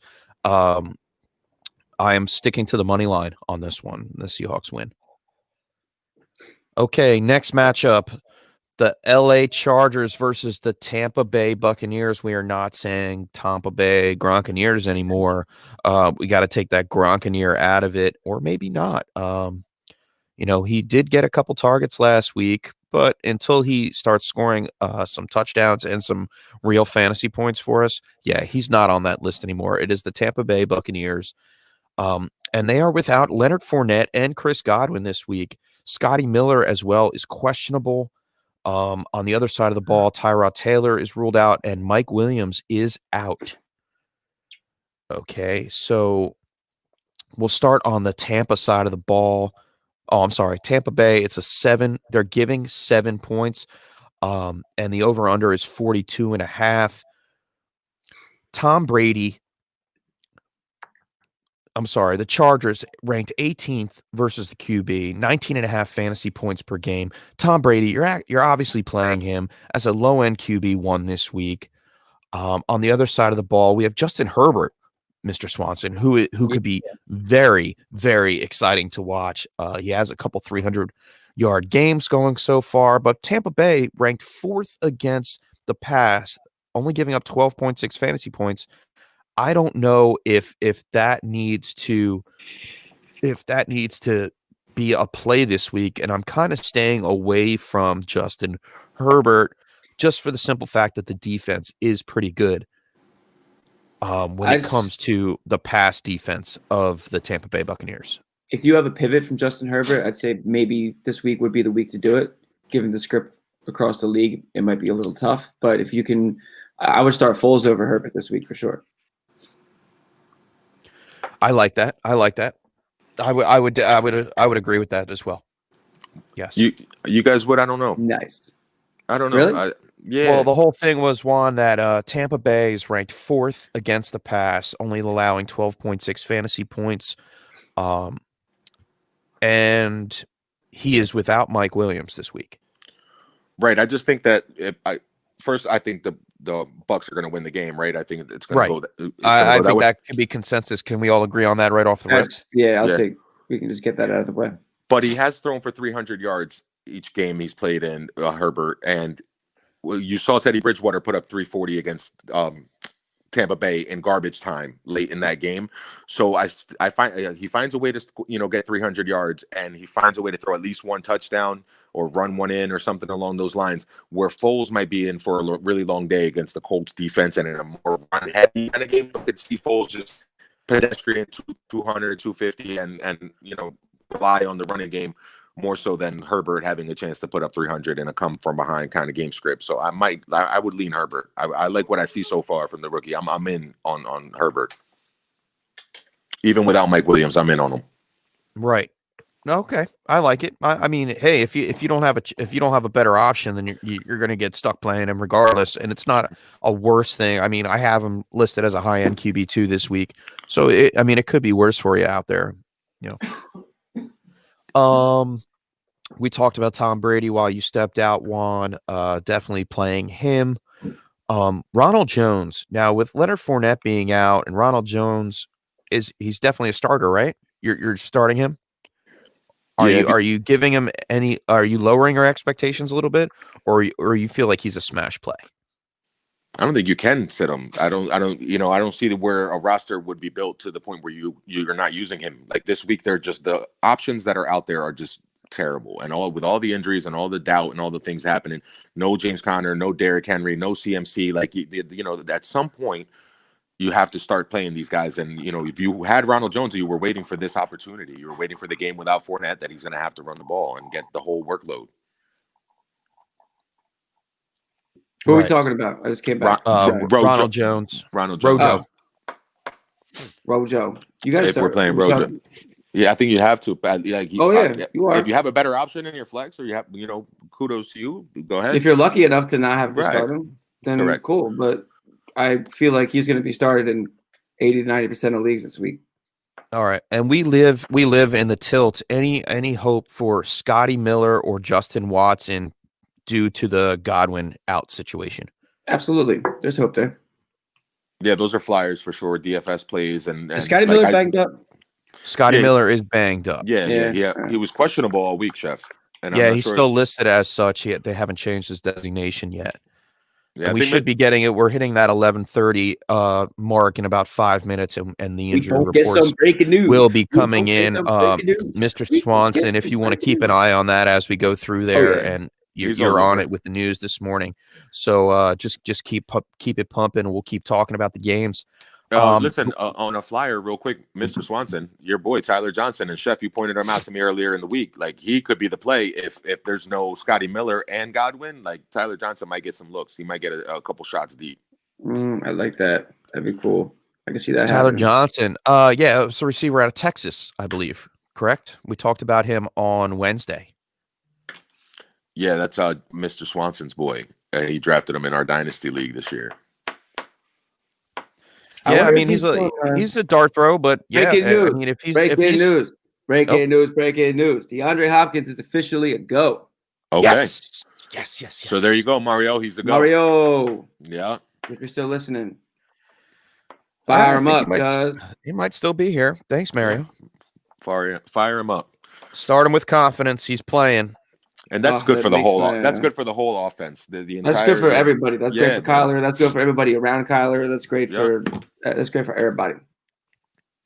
That's great for the footballers. Shout out to those boys out in Arizona. Yeah. You know they're happy somewhere right now. Oh yeah, absolutely happy right now. Yep. Austin Eckler is obvious a start. Josh Kelly. I know last week that he fumbled and got put in the doghouse a little bit, but considering it may be a low-scoring game, do you think they keep it tight and maybe give Josh Kelly another crack at it? I think even if they do, I don't like it because the Tampa Bay defense is real. The Tampa Bay against the run, the Bucs defense is real, and I don't see that. I see an Eckler game. He's going to get some work out of the backfield, and he should be get the receptions. It should look like last week where he got a lot of catches, and they're playing from behind a little bit. I don't see a way where I would start Kelly. Like if you were asking me Kelly or Rojo, I'm going Rojo. Like Kelly's really deep down. Kelly's pretty deep down the depth. You playing Swift or you playing Kelly? That's a good tilt. Swift, because I think he gets some passing because of the passing work. Some passing work, yeah, Swift. Yeah. All right. I like it. I still think that Kelly could vulture a touchdown if they are at the goal line, and it could make him fantasy relevant. But I'm not banking on him doing that this week up against Tampa. You're right, Juan. Good call. Just another thing on the LA side of the ball. Obviously, Keenan Allen is a starter. Tampa is 8th against the pass, man, for fantasy wide receivers. And with Mike Williams being out, are you trusting either Jalen Guyton? I don't even know that guy, or KJ Hill in deeper leagues? Nah, it's hard. It's you can't. There's other pivots out there. I mentioned a few in that Miami game. Like there's other places you can go with this. I would definitely play Isaiah Ford over both of those. Yeah. Isaiah Ford, Preston Williams, like whatever. There's other places you can go. Right on. Andy Right on. Isabella, I like Mr. Swanson likes Andy Isabella, regardless of whether or not Hopkins plays. I liked Andy Chris Isabella Kirk. a lot more yesterday and a lot more 10 minutes ago.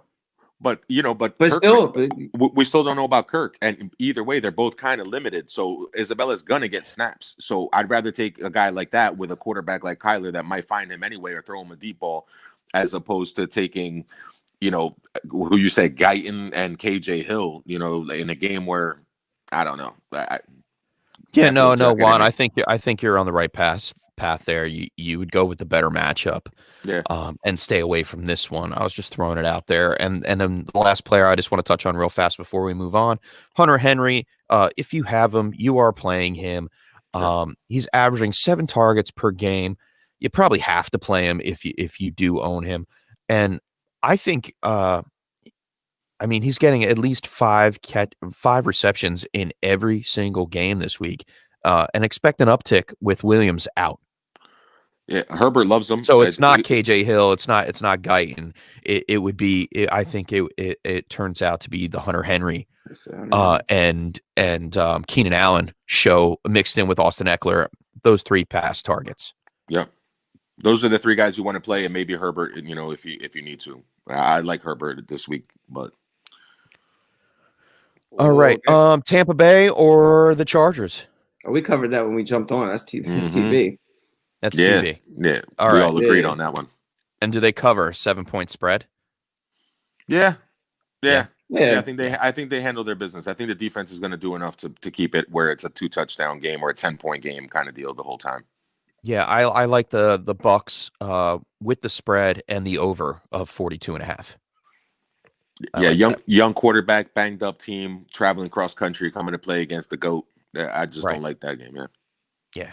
Okay, moving right along. The Baltimore Ravens and the Washington football team.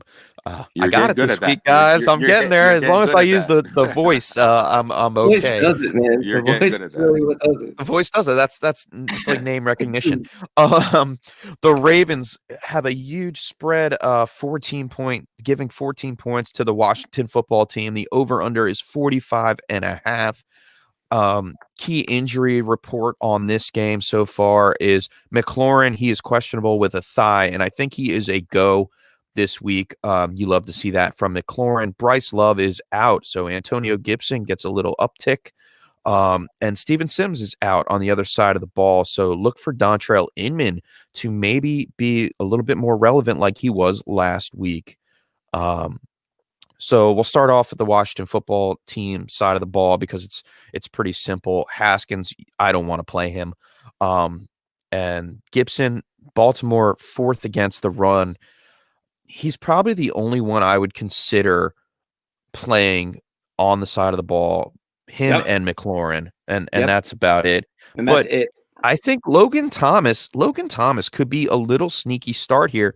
Baltimore 27th against the tight end, giving up 11.8 fantasy points per game. So when people are scoring on fantasy points against Baltimore, they are doing it through the tight end. And obviously we saw Kansas City rip them apart, but there's no comparison between Dwayne Haskins and Patrick Mahomes. If you're in tight end hell and you have to start Logan Thomas, I guess. It is what you're in tight end purgatory. Well, hey, people, if you had Ebron and Jonnu Smith, you may have picked up Logan Thomas on the low key waiver wire. So yeah, I mean, you might have to play him, and I don't feel bad about playing him in this matchup. Surprisingly, I don't want any part of any Washington football team. I really don't this week, man. I was trying to find a better options than McLaurin out there. Unfortunately, I really don't have too many. I wouldn't even want to play McLaurin. I don't, but you kind of have to. Vegas put this thing at 14 because this game is more important than just like a regular football game. Like they just got embarrassed on national TV, and they are going to put their foot on the throat of the Washington football team today. If you think that defense isn't going to come out there trying to make it right, because they looked really bad. They were embarrassed, all of them. And they just paid Marlon Humphrey and Peters has a lot of pride, and Calais Campbell has a lot of pride, and Patrick Queen's coming into his own. Like, that defense is not going to come in there and let them do anything. I understand the moral or the morale of Baltimore coming into this game, but the Washington football team defense is no pushover.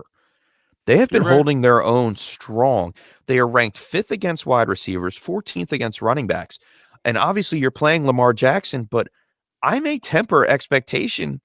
They really are sneaky strong, and they do get penetration going up against offensive lines. I got one for you. Flex spot. Would you start James Robinson or Hollywood Brown? James Robinson. That was easy. Yeah. Cool. Next question. Yeah, but Chef, I get your point, and I dig it. It may not be easy for the Ravens offense to get going, and they may struggle a little bit. You might see Lamar Jackson have to run the ball a little more to escape that pressure, and he might take some deep shots down the field. Then you're going to probably start Hollywood Brown because he's got a good matchup, and you're going to start Mark Andrews because you drafted him to be a top 5 tight end. Yeah, Mark Andrews is a go for me. I mean, he's averaging 6 targets a game. You have to play him. I just think it gets to a point where they're just going to have to bludgeon the football team, and there's nothing that I think that I've seen so far that makes me think that Haskins is going to be able to have success against the Baltimore Ravens this week. And they may not be able to run the ball. Like, that's why I'm fading everyone on the Washington football team. I just don't. You're avoiding the situation as much as possible. Right, because if McLaurin's banged up and I can pivot to something else, if that game gets ugly and he's got a bad, a quad or hamstring, like, I'm leaving him out. Like, I'm protecting my young asset. Like, I'm not going to leave him in there to get killed. And similarly, if you're down big and you have Haskins throwing picks or fumbling the ball or anything of that nature, you could see Kyle Allen today. So I don't feel safe about anyone on that team at all.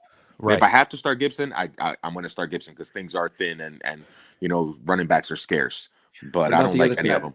And yeah, exactly. And I was just about to get to that. Thank you, Mr. Swanson. Speaking of running backs, Ingram, Dobbins, and Edwards. I'm throwing Edwards in there because his workload has been raised a little bit.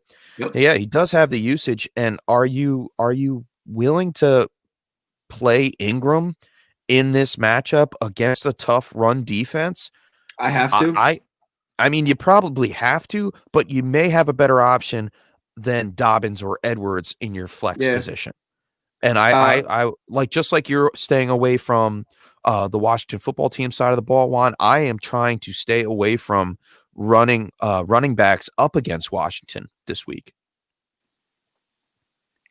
I like it. I don't like that. I don't like that 3-headed running back scheme that they have going on. It just kills everybody, man. It's like almost like the Patriots did for years. So you don't know who's going to be the one to get it. And the only people, like I said, I'm starting is Lamar Jackson, Mark Andrews, and Hollywood Brown. After that, that's it. Like, those 3 and stop. If I can avoid it, like if I can find a favorable matchup somewhere else for a running back, if I can find a substitute, I'm doing it. Because you don't know who's going to get the ball, Chef, and you don't know how many opportunities are going to be down by the goal line. Is it going to be Ingram falling into the end zone, or do they pull away and they just let Gus Edwards blow up the running game back to back to back? Right. So yeah, it's a hard one. Yeah, I guess if you have Ingram, you're playing him as an RB2. Dobbins and Edwards are flex plays, low end flex plays at that this week because you just don't know the usage. I think it's a consensus between the 3 of us that Baltimore is winning this game. Baltimore is winning this game. We have to talk more about this game. But the 14, if we're talking reckless, like the 14 points is a little reckless, though. Like, that's a little crazy, man. That's a little crazy. That's a little nuts. Because 2017, we've seen Ron Rivera, make some moves and make some things happen. And like you said, Juan, I think Kyle Allen could come in the game this week. Right, and you could see it easily, Chef. Like you pointed out, the defense for the Washington football team is really good. So you can dominate a game, and it's a Justin Tucker game because you couldn't get in the end zone, and it's 23 to 10. You didn't cover. Breaking news. Kareem Hunt active. Joe Mixon active. Okay. Hopkins active. Christian Kirk active. Chris Carson active. Carlos Hyde inactive. Okay. All right. So we have. So it's a step up for Chris Carson. Yeah. He's definitely a play this week. Even though going up against that Miami defensive front. Yeah. Start Chris Carson, and hopefully you didn't have to start Carlos Hyde anyway. If you did, you better find a pivot, and you may want to pick up Edwards or I mean, you can't pick up Dobbins, but I'm sure Edwards might be available out there. Yeah, he probably is. All right, we go to Washington, Baltimore. Yep. Yeah, it's Baltimore all the way. Yeah, it's Baltimore. And then this is a great matchup coming up, and we just talked about Hopkins and Christian Kirk. We're moving on to the Cardinals versus the Panthers. Arizona giving 3 points. The over/under is 51. Where do you want to start on this one? You want to start with the quarterbacks? As of now, yes. I mean the news the point, of that was with them being game time decisions. I'm not sure exactly what the spread is at this very second. It's another one, Chef. This is the third team that we've talked about that has to travel cross country and come and play on the East Coast, and that always makes the games a little closer and it makes the games tougher. And Carolina's been playing pretty well, and they're coming from behind, and they're trying to pass the ball a little bit more, and the offense is starting to look good. So this is a sneaky tight game, and you gotta love Kyler Murray. Now you love D-Hop. He's in. The questions are around Kirk, and on the other side of the ball, Robbie Anderson and, Curtis Samuel, that kind of territory. But I think this is a smash game where it's going to be, high scoring and exciting to watch. Like, this is a fun game to watch. I think Kirk has the matchup this week. Has a great matchup this week, and this could be the week that he actually sees the end zone or sees more production, especially with Hopkins being a little banged up. Yeah, and that's a shame for Andy Isabella. Everybody's going to have to just hold on for another week, and hopefully, I think he sees some time though. Yeah. He may see some time with the injuries on to both of those players. You may see him coming in, change of pace. Hopkins is not one to come off the field, but Christian Kirk has done so in the past. Yeah. He's the like for like replacement. I've always said that once they get to the point where Andy Isabella is the field stretcher and Fitzgerald retires and Kirk moves into that slot, that's when the offense will be at its best. I think that's when that offense is going to get flowing. But today's one of those days where I think it's going to be a big Kenyon Drake game. Like, Drake is a smash start for me. I have him in a lot of my DFS lineups, and I think he's going to have a monster game. I think he's going to be featured this week heavily. Let's see. I'm sorry, what was that last statement, Juan? I totally spaced on it. I got a text message. Kenyon Drake. I think it's a smash Kenyon Drake game, and he has a big absolutely must-start game. Yes, Carolina 31st against the running backs, and you called that right. Giving up 32.2 fantasy points per game. Sheesh. Yeah, it's amazing. And on the other side of the ball, Mike Davis as well. I am starting him with confidence as a RB2 this week. Arizona's 22nd against the run, and they're giving up 22.9 points. Add that passing work that Mike Davis will see. And yeah, I think there's points on both sides of the ball. I think they go over 51 points, but Arizona finds a way to win. May or may not cover the spread. This may come down to more of a field goal, or less than a field goal of a win. Just the way things go. I don't like Bridgewater too much. He's only has 2 touchdowns and he has 2 interceptions in the 3 games played. He needs to up that that touchdown category, and I think DJ Moore could surprise you this week. With that being said, and I think he does get some work. Has he scored yet? He finally gets in the end zone. No, he has not. No, he hasn't. All right. Yeah, that's been disappointing. He almost had good.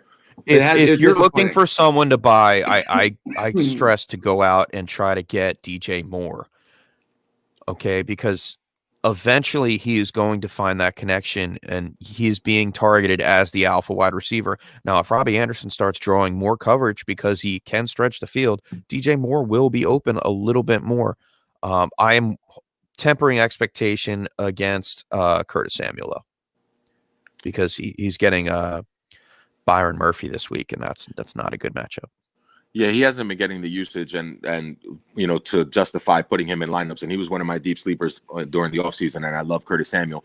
But yeah, to your point with DJ Moore, like, Teddy Bridgewater's thrown for over 300 yards in a couple of these games. He's been throwing the ball more, and the offense is gelling. It's just that they're not getting in the end zone. So that's only a matter of time before DJ Moore finds the end zone. And this could be the game. Like you said, if he's on the other side and he's not getting Patrick Peterson because Peterson's on Robbie Anderson, then maybe DJ Moore eats and finds his way to a long pass. And again, they could also be playing from behind. And garbage time Teddy was really good against the Buccaneers a couple weeks ago. So it could be good for them again. I like it. Okay, moving right along. We talked about Drake. We talked about Mike Davis. We talked about the wide receivers. I'm not as much as my love for Dan Arnold. I'll bring it up every week as long as I can. I'm not playing him this week. Carolina is stingy, ranked 4th against the tight end. Leave that alone. No Dan Arnold. No Dan Arnold this week. If you're watching that game and you're watching Dan Arnold or even Drake or everything, watch Jeremy Chin with 2 ends. Watch that boy play defense. All right, and enjoy yourself today. When you're on that game, Chef, pay attention to him on defense. I like it. Okay, and like I said, I think the Cardinals win this week. Yep. I'm not so happy about the spread of 3 points, but I think the Cardinals win with the over. Cardinals win over, and I think they cover. They find a way to win that game 31-27 or something like that. I like it. All right, that's consensus. Okay. All right. Moving right along. We're almost at 4 o'clock games. Stick with us. Vikings versus Texans.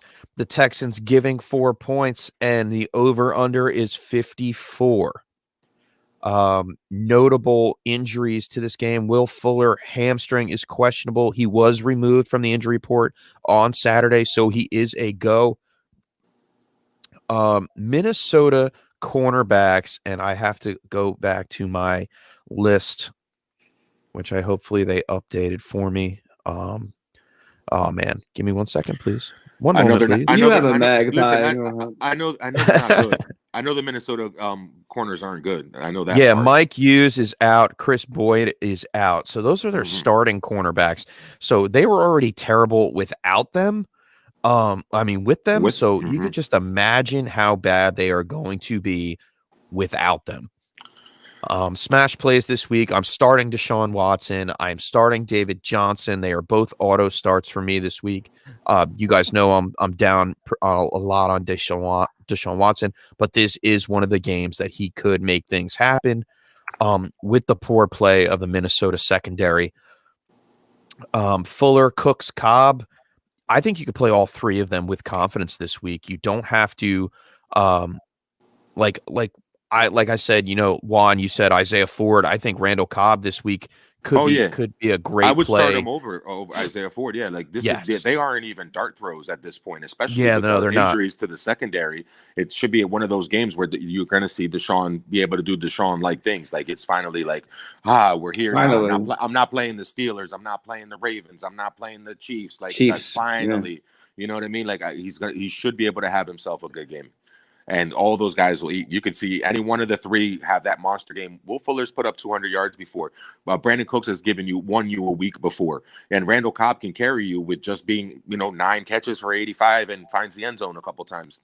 So very, very likely that any one of those things happens. And I like all 3. Yeah, I like the key players on the Texans side of the ball. What about Jordan Akins, Juan? And you like Jordan Akins at the beginning of the season. Do you think is he a desperation play this week? Obviously, you may have somebody better.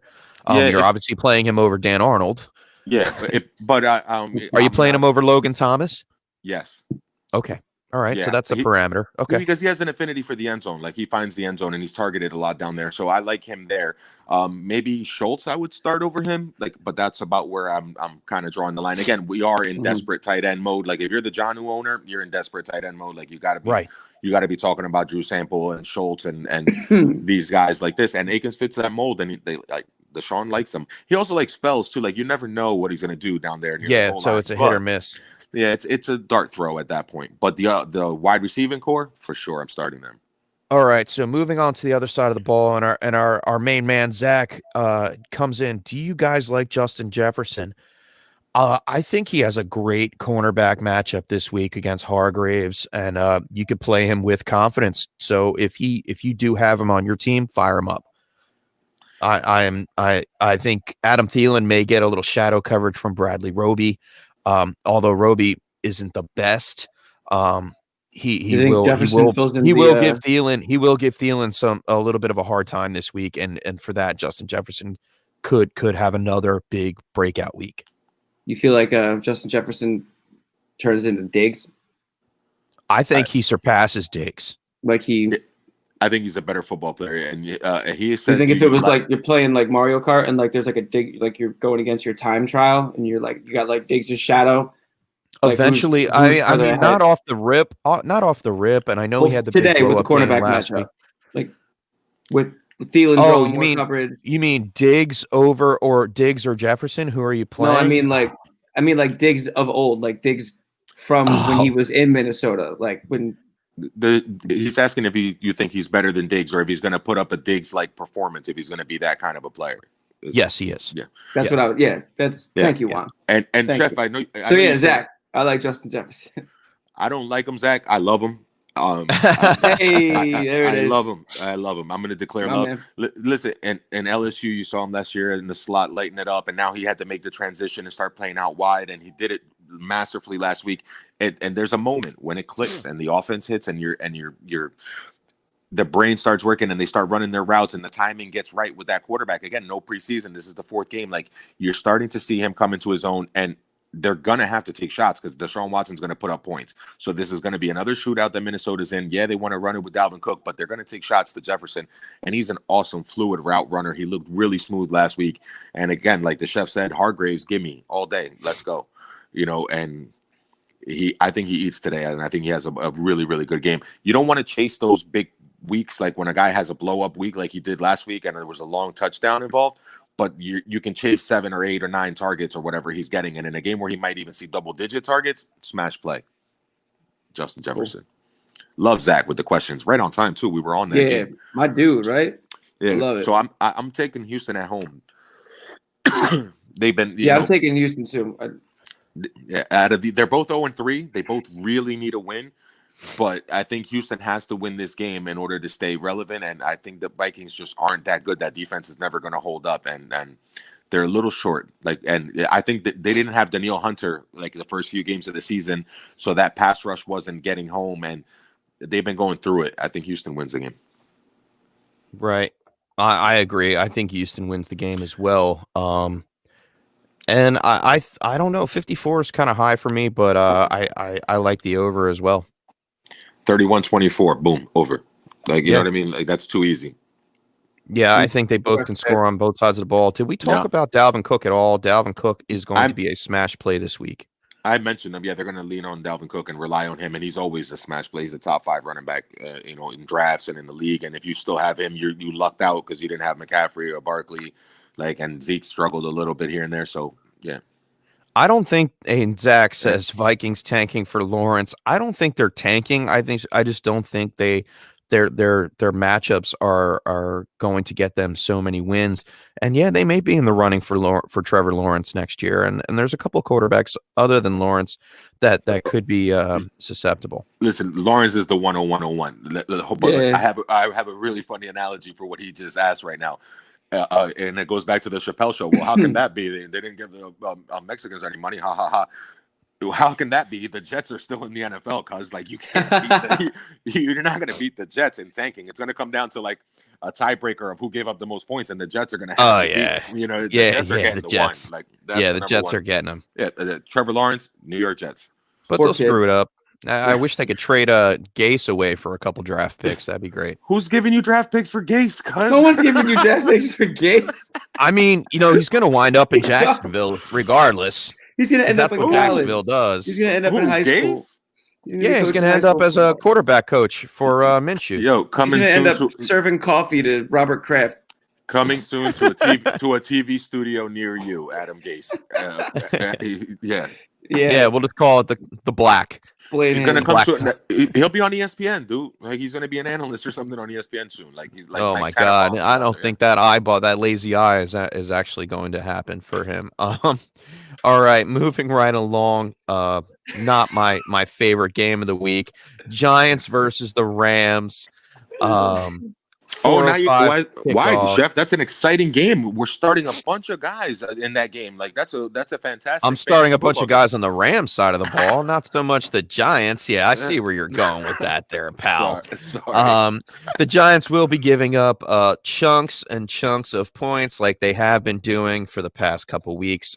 Key injuries are Cam Akers, Sterling Shepard, and safety Jabril Peppers is out as well. So, yeah, just keep giving up chunks of points to our depleted personnel. So on the Rams side of the ball, Jared Goff, he's an obvious start. Running back Darrell Henderson, the Giants 23rd against the rush, giving up 23.3 fantasy points per game. Smash play. I think you could play Malcolm Brown in deeper leagues if you need to as a flex. If you are desperation, he is getting a couple attempts, a couple of carries, and he could steal one at the goal line. He is getting about 7 attempts a game. He got 7 attempts last week, rather. On the receiving side of the ball, Robert Woods, he's a go. He's going to get the Bradbury coverage, but Bradbury has been getting beat. Cooper Kupp is a smash play.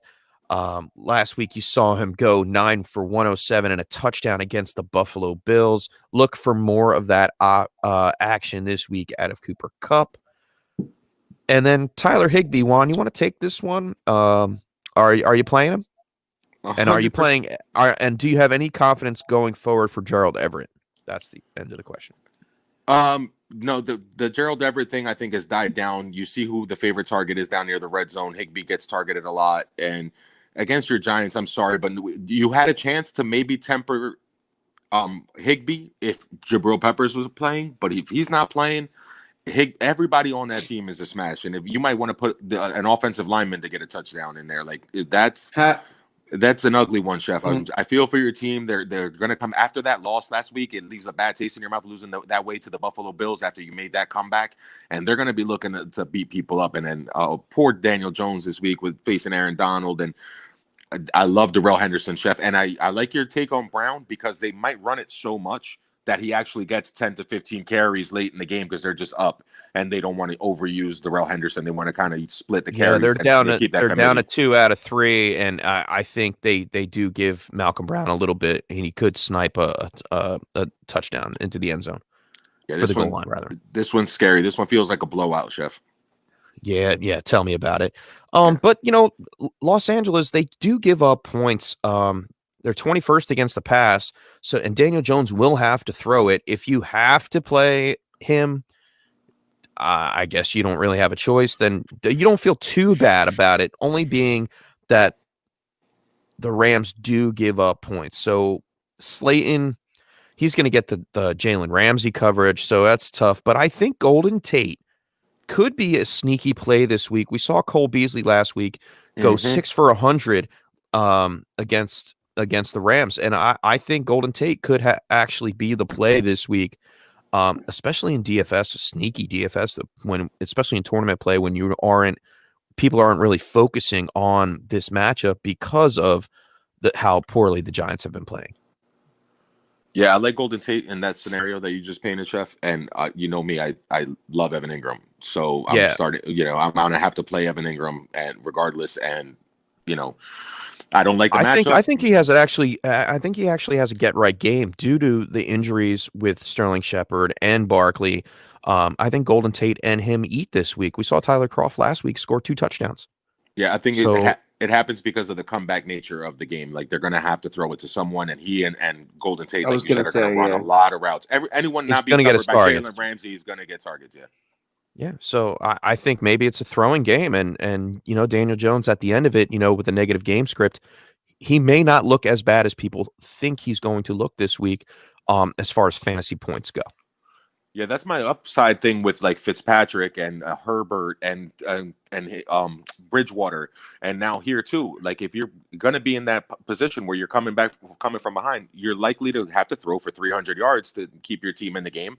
And the defenses start playing vanilla coverages and leaving a lot more openings, and they're happy to let you move the ball down the field. They'll just hold you to field goals once they're up by 2 or 3 touchdowns. So I think he gets his yardage in garbage time. It's going to be garbage time though, for sure. Yeah, it's definitely going to be some junk time play.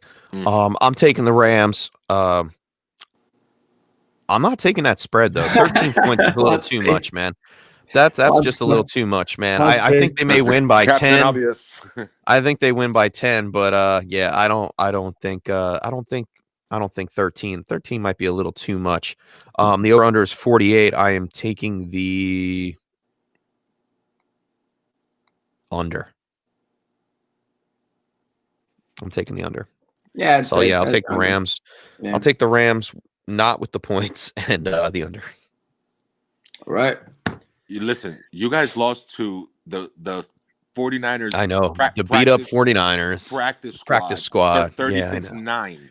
Oh, You guys man. are like the worst offense in football. I love you, Chef, but like, He's only saying this year, Swanson, because the Dolphins are actually looking pretty decent. You know, No, we in could other be years terrible. past, he wouldn't be saying so much.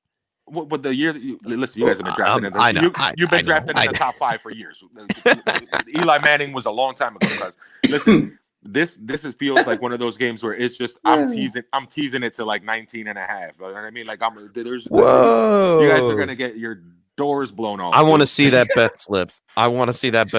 Do it. Yo, Aaron Donald and Daniel Jones all day. I'm telling you, Aaron Donald on Daniel Jones. Oh, Bear hugs. good lord, good lord. Oh, boy. All right. All right. Did you see what he did to Josh Allen? Oh, Yes, yeah. I saw what he did to Yeah. Josh Allen. Yeah, I might Yeah. bench Daniel Jones if I'm the coach. Save it for next week, kid. And All right. Mr. Peasy, I'm sure you're on board with that, Mr. Swanson. I'm sorry. Using too many nicknames going on here. Too many names. Yeah, too on many board. nicknames. On board with On that. board. All right, moving right along. We're trying to get this all done. We have 2 more games to get through before we get into the Monday games, since we have 2 We're not Monday doing- games. Are we doing Monday games? We don't have to do the Monday games now. Oh, we have to mention them though. Yeah, go ahead. Well, Chef. I will just mention I just want to go through their injury designations before we sign off today, just in case people do have some questions. And if we have any clarity on them going forward, it might help out people's rosters a little bit. Gotcha. Okay, All right, so what we got? we have the Buffalo Bills going to Las Vegas, facing off against the Raiders at 4:25 today. Buffalo actually is favored to win by 3 points. The over-under is 53. Major injuries in this game. Obviously, we know Henry Ruggs is doubtful. I'm pretty sure he's out at this point. Brian Edwards is out. And safety Jonathan Abram was questionable with a shoulder and thumb injury. He got a little banged up last week. Zach Moss is questionable. Do we have any news on Zach Moss? And that's a later start. That one's a later start, so they're not going to say anything. Yeah, we're not going to say anything. And then John Brown practiced in full Friday, but showed up on the injury report throughout the week and was limited. So I think John Brown's a go. Zach Moss, if he doesn't play, Devin Singletary could have a really, really good game again. Yep. Again, those are like positions are so thin right now that you're definitely starting Singletary. If you were thinking about not starting him, like you can put him in safely and feel pretty good about it. I like him as a start. Overall, I think it'll still be a really good game, though. I think that both offenses will be able to move the ball down the field, and you saw the Rams come back on the Bills, so that vaunted Bills defense has shown a little bit of weakness. And I think it could be Waller, does that, and I think Jacobs has a really good game too. I think that they're not as strong with the injuries. Like once you're injured, like Tremaine Edmonds and Milano, like your linebackers are a little banged up, you become a little more susceptible. And Darrell Henderson had a smash game last week, so I think this could be a good Jacobs game too. I think we're sharing notes on this because I have Jacobs, Waller, and Renfro, all good plays and key utilization this week. Even Aguilar could be a sneaky dart throw this week, and Zay Jones gets Tre'Davious White. So I think Aguilar, if Hunter Renfro, out of those three, it's obviously Hunter Renfro, but I think Aguilar could be a sneaky flex guy. I have him as one of my conditional players for the Kansas City game. It's tough out there. I'm telling you, that receiving thing, like you have to take these dart throws because it's thin. Like if you have all these guys that we mentioned and you add Ruggs to that list, if Ruggs was going to be your fourth wide receiver at some point in one of your rosters, and now he's out too, I mean, it's just the list goes on, and you have to be ready to go to Renfro, Zay Jones, or Aguilar. So, and they're going to have to throw the ball too at some point. I think the Bills. And the Bills will have to throw the ball, and unfortunately, the Raiders are 4th against the pass, only giving up 17.7 fantasy points per game. I think Diggs will be getting the lion's share of the work.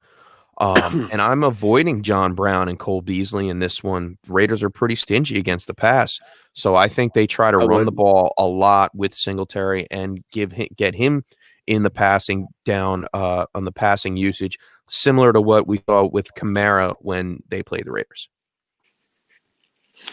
Yeah, I mean, surprisingly, the Raiders have a decent pass defense, and they're not giving up too much to the pass. That's a shocker that came out of nowhere because I didn't really see it coming.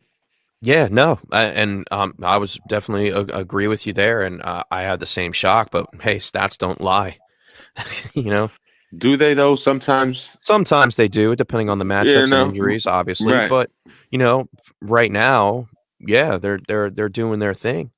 They're doing their thing. That's for sure. And I just wouldn't want you to go out there and start Cole Beasley just because he had a great game last week, and then be let down. Like, oh, hey, why did I start Cole Beasley? If Cole Beasley has 2 good games back to back, especially against the Raiders defense, now we could have a conversation about Cole Beasley. Yeah, I would definitely play Hunter Renfro over Cole Beasley. That was going to be my exactly 100%. Yeah. Yeah. Was that what you were going with, Juan? I saw you were trying to get a question in. Yeah, I was going to give you a tip. You know what I mean? But it was easy for you guys. Yeah. No, that's an easy one. Who do you think wins, Dan? This is a good one. I think the Raiders. I think the Raiders are too banged up. I think the Bills win this one. I do too. The injuries hurt them, but I'd like to say that finally the Bills are going to find a way to lose one of these games that they've been lucky enough to win. Like, because they skated by us, and they got away with that one against the Rams with a call really, really late. They're traveling. Yeah, they did. They're traveling to the Raiders, and the only thing that stops you from picking the Raiders is that Ruggs and Edwards aren't there, and can Aguilar and Jones step up enough to help them get that win? And it's tough. So the injuries, I guess I got to take the Bills, but I don't like it. Yeah. I feel the same way. But I'm taking the Bills to win money line, not the spread, because we don't know what's going to happen. It's going to be, I think it's going to, like you said, Juan, it's going to come down to one of those plays at the end of the game, and whether or not the refs win it for them. Yeah, like last week. Yeah, exactly. Okay, Mr. Swanson, your game is up. Eagles versus the 49ers, 8:20 Sunday night prime time. And now you get the face that I had the face. The 49ers killed the Giants last week, and they are favored to win by 7 points against the Eagles this week at the home. practice squad. Over under 46 points. Injuries: Deshaun Jackson, Dallas Goedert, JJ Arcega-Whiteside. Key pickups that are out on the 49er side of the ball. Mostert is out. Jordan Reed is out. Jimmy Garoppolo is still out. But they do get back their key guy in George Kittle.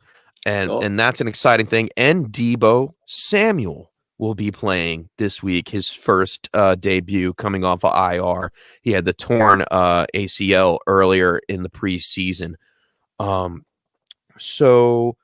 then I have a note for myself. Checks report starting cornerbacks for San Francisco. Okay. I don't think he didn't have a torn ACL, Debo. I'm sorry. What did he have? I'm sorry, he had the Liz Frank, didn't he? Yeah. Yeah, my apologies. It was a foot. I got wrapped up in it. Okay, so Emmanuel Mosley is out. Kawan Williams is questionable for the cornerback matchups, and Kello Witherspoon is also out. So that is 2 out of the 3 starting cornerbacks. Well, and Sherman. Sherman. So they are depleted on the San Francisco side of the ball, on the secondary side of the ball for San Francisco. I think there's glimpses of hope for Carson Wentz. Scaringly enough, but go ahead, Juan. What were you going to say? Listen, they don't have D Ford, they don't have Nick Bosa, they don't have Richard Sherman. Akello Witherspoon that you mentioned, Mosley's not playing. So you're completely depleted, and you won 36-9 on the road against the Giants, who play in the same division as the Eagles. The Eagles have all those struggles. I still see the 49ers winning the game. My question is how? Like, how is that going to happen? We're going to watch it happen. We'd tonight, have to beat and we're gonna ourselves. ask George how. Kittle? Yeah, Kittle, and then you have Debo. Like, you're playing with Nick Mullins, dude. But I mean, Jarek he had- McKinnon and Jeff Wilson, I think, Mullins is a good they're going to have a quarterback. tough task too, because the Eagles are pretty good against the run, right? Yeah, there was another injury that happened. Who was Jason it? Was it Lane Peters. Johnson? Oh, Jason Peters. Peters. He's Yep. out. Yep. Yeah. So, Tell us how you're right. going to lose that game, Mr. Swanson. You're supposed to win that game. Like, you guys are supposed to be a playoff team, and they are way too banged up for that to happen. How do they lose that game? Wentz doesn't have enough time to throw the ball. He pulls the trigger too early. He gets picked early. I mean, it would have to be. Look, the best things we have going for us right now are Zach Ertz in this game. Zach Ertz and Miles Sanders for sure. Right. Oh God. I think Greg Ward. I think Greg Ward is a viable That's who I was starter. I would maybe start Greg Ward. You're not playing John Hightower, and one guy to keep an eye on. I was digging deep because when the starting roster depth chart comes out and you see Deontay Burnett on there, you're like, who is that guy? So I did some research on this, and I watched a little game film. Deontay Burnett, 23 years old. He's 6 foot, 186 pounds. He was the key receiver for Sam Darnold in USC. In his junior year, he put up 86 receptions for 1,100 yards and 9 touchdowns. The kid can play, and he was on the Eagles practice squad. This is only his 3rd year in the league. Now, I'm trying to give you a little positive here, Mr. Swanson, for your Eagles. Now, receivers take 2 to 3 years to break out, and it's usually due to opportunity. Sure. So he has the opportunity on the side of the field. I know that the 49ers are 7th against the pass, giving up only 18 points a game. But with all those cornerbacks being hurt this week, that doesn't show up. And when you said, Juan, the stats can sometimes lie, this is one of those games that they could be lying for. So, yes, I know the 49ers will most likely win this game, but do not lose hope that one of these wide receivers will have a decent game for the Philadelphia Eagles this week. No, I could see Deontay Burnett definitely showing up. I think he could be a great sneaky play, and no one in this world is talking about him, and he could be a very deep. I know we're talking deeper here, but if he's available, and which he most likely is in most leagues, go out in your dynasty league and scoop him up, put him on your. You can't put him on your taxi slot, but if you have a roster space that you're just empty, go out and pick up Deontay Burnett, because you don't know what the status of Deshaun Jackson will be. You don't know when Alshon Jeffrey's going to come back, and you know Jalen Reagor isn't coming back until at least week 7 or week 8. And if he does have this blow up game against the 49ers, people are going to be rushing to the waiver wire to pick him up early. Pick them up this week. No, that's a great point. You went deeper than I did in that one. That's a really deep dig, Chef, and like a dart throw. The dart throw of dart throws is if we hear that kid's name being called tonight for. Hey, I did it last year with Darius Slayton, and I'm not a big fan of the Eagles, but I just do my fantasy due diligence where I can, and if I can help other people out there recognize someone before they actually become something, that is the best feeling in the world, when you can call out a player that no one is talking about. So how many things can go wrong for the Eagles this week? Well, there's a lot of things that can go wrong. There's less things that can go right, I guess. So many things can go wrong for us, and that's the okay. So turnovers are killing you. 2 interceptions. Turnovers are killing. That's exactly what I'm saying. Yeah. Turnovers are going to kill us. If you can run the ball, you're good. If Miles Sanders can run the ball, and he's going to have a hard time running the ball. If Miles Sanders if we can establish a run, if Sanders can get into some space with some pass catching and just and try to drive the ball, just try to get a first down, please. I think that's the key. I think that's the key right there, Mr. Swanson, when you said that. If Miles Sanders can get out into open space and break past the defensive line a little bit and get a little separation on the outside, I think the Eagles can be successful, and it not to say it's going to be an upset, but I think it's going to be a little bit closer than people think. I think it's a And- big game for Ertz. I think Ertz is going And to it's have prime time, and the a big Eagles game. and Wentz does good in prime time. He has in the past anyway. In the past, he has. I don't necessarily think primetime has anything to do with this. I kind of wish this game was buried in 1 o'clock somewhere. Yeah, and they are Sneak a traveling win. across the country Like, yeah, to I San mean- Francisco, and it's a late game, so they are going to be tired. I'm sure they got out there yesterday, and they're all a little jet lagged. Coming to you from San Francisco on the other side of the country. This week we have an intriguing matchup up against the San Francisco 49ers. And with an entire offense debilitated and completely destroyed, how can Carson Wentz step up and beat the 49ers at primetime on Sunday? Well, I that's like going to it. be the key, man. He needs to like it. lean and hit those wide receivers. Zach Ertz hopefully can get off that offensive line and stop blocking. If Richard and get some Rodgers passing can work. do his job on the other side to make up for the fact that Lane Johnson isn't there, so everyone's going to be focused on Ertz. Everyone's going to be trying to get to him. If he can do a little. It's just who wins this game? San ahead. Francisco. You guys should win the game. The Eagles should win this game. You should be able to beat We Mullins and all have that. to win this but- game. We are a half game out of You're- first place, and we don't have a win. Yeah, you're not. Gonna How win this one ridiculous does that sound? Oh, it's You're the not- How Giants. ridiculous does that sound? either. You're not We're a going to win this half one game either. out of first because Oh we yeah, tied you're last happy week. because of the We're a tie. half game out of first to the Washington football team, and we don't have a win. And you Well, won't Let's have go. might one after change I'm this taking the week. bird. Taking. Okay. All right. Homer. You should win this game, but it is a homer pick. You guys are. Gonna, I don't care. I'm taking. I need something. I need something. I dig it. All right. The Flyers Um, destroyed me. The Phillies destroyed me. You know I'm All not right, a big and- basketball guy, but they destroyed me. Please, Yeah. boys. Come on. Okay, so real fast, we're just going to run All through right. some things that could be I'm done. happening for the Monday games. He's begging. And Mr. Swanson, you said the Kansas City New England game is starting at what time? 7:05. 7:05 Eastern Standard Time. Correct. And then So that will be an hour and 10 minutes before the Falcons and Packers kick off. No, they're pushing that 8:50. one back to 8:50. Yeah. 8:50. Oh, 8:50. Oh, Yeah, okay, they okay. Push it back a little. All right. further. My man, Yep. my man. So, Devontae Adams is probably a game time decision. We saw him sit out last week. He was almost near to go. I think he's a go, especially with Alan Lazard on IR, and he is out. Russell Gage will play. We talked about that at the top of the show. He did deal with a concussion, but has been cleared. Calvin Ridley and Julio Jones, man, they're both trending in the right direction to play. Both limited at practice this week. But yeah, I mean, if you're starting your players, obviously your key guys, if they are a go. Do you put in, That's- if you don't get anything by 4:25? Do you? I'm going to put in Hunter Renfrow for Calvin Ridley because I can't just hope that he's going to be all right for Monday night.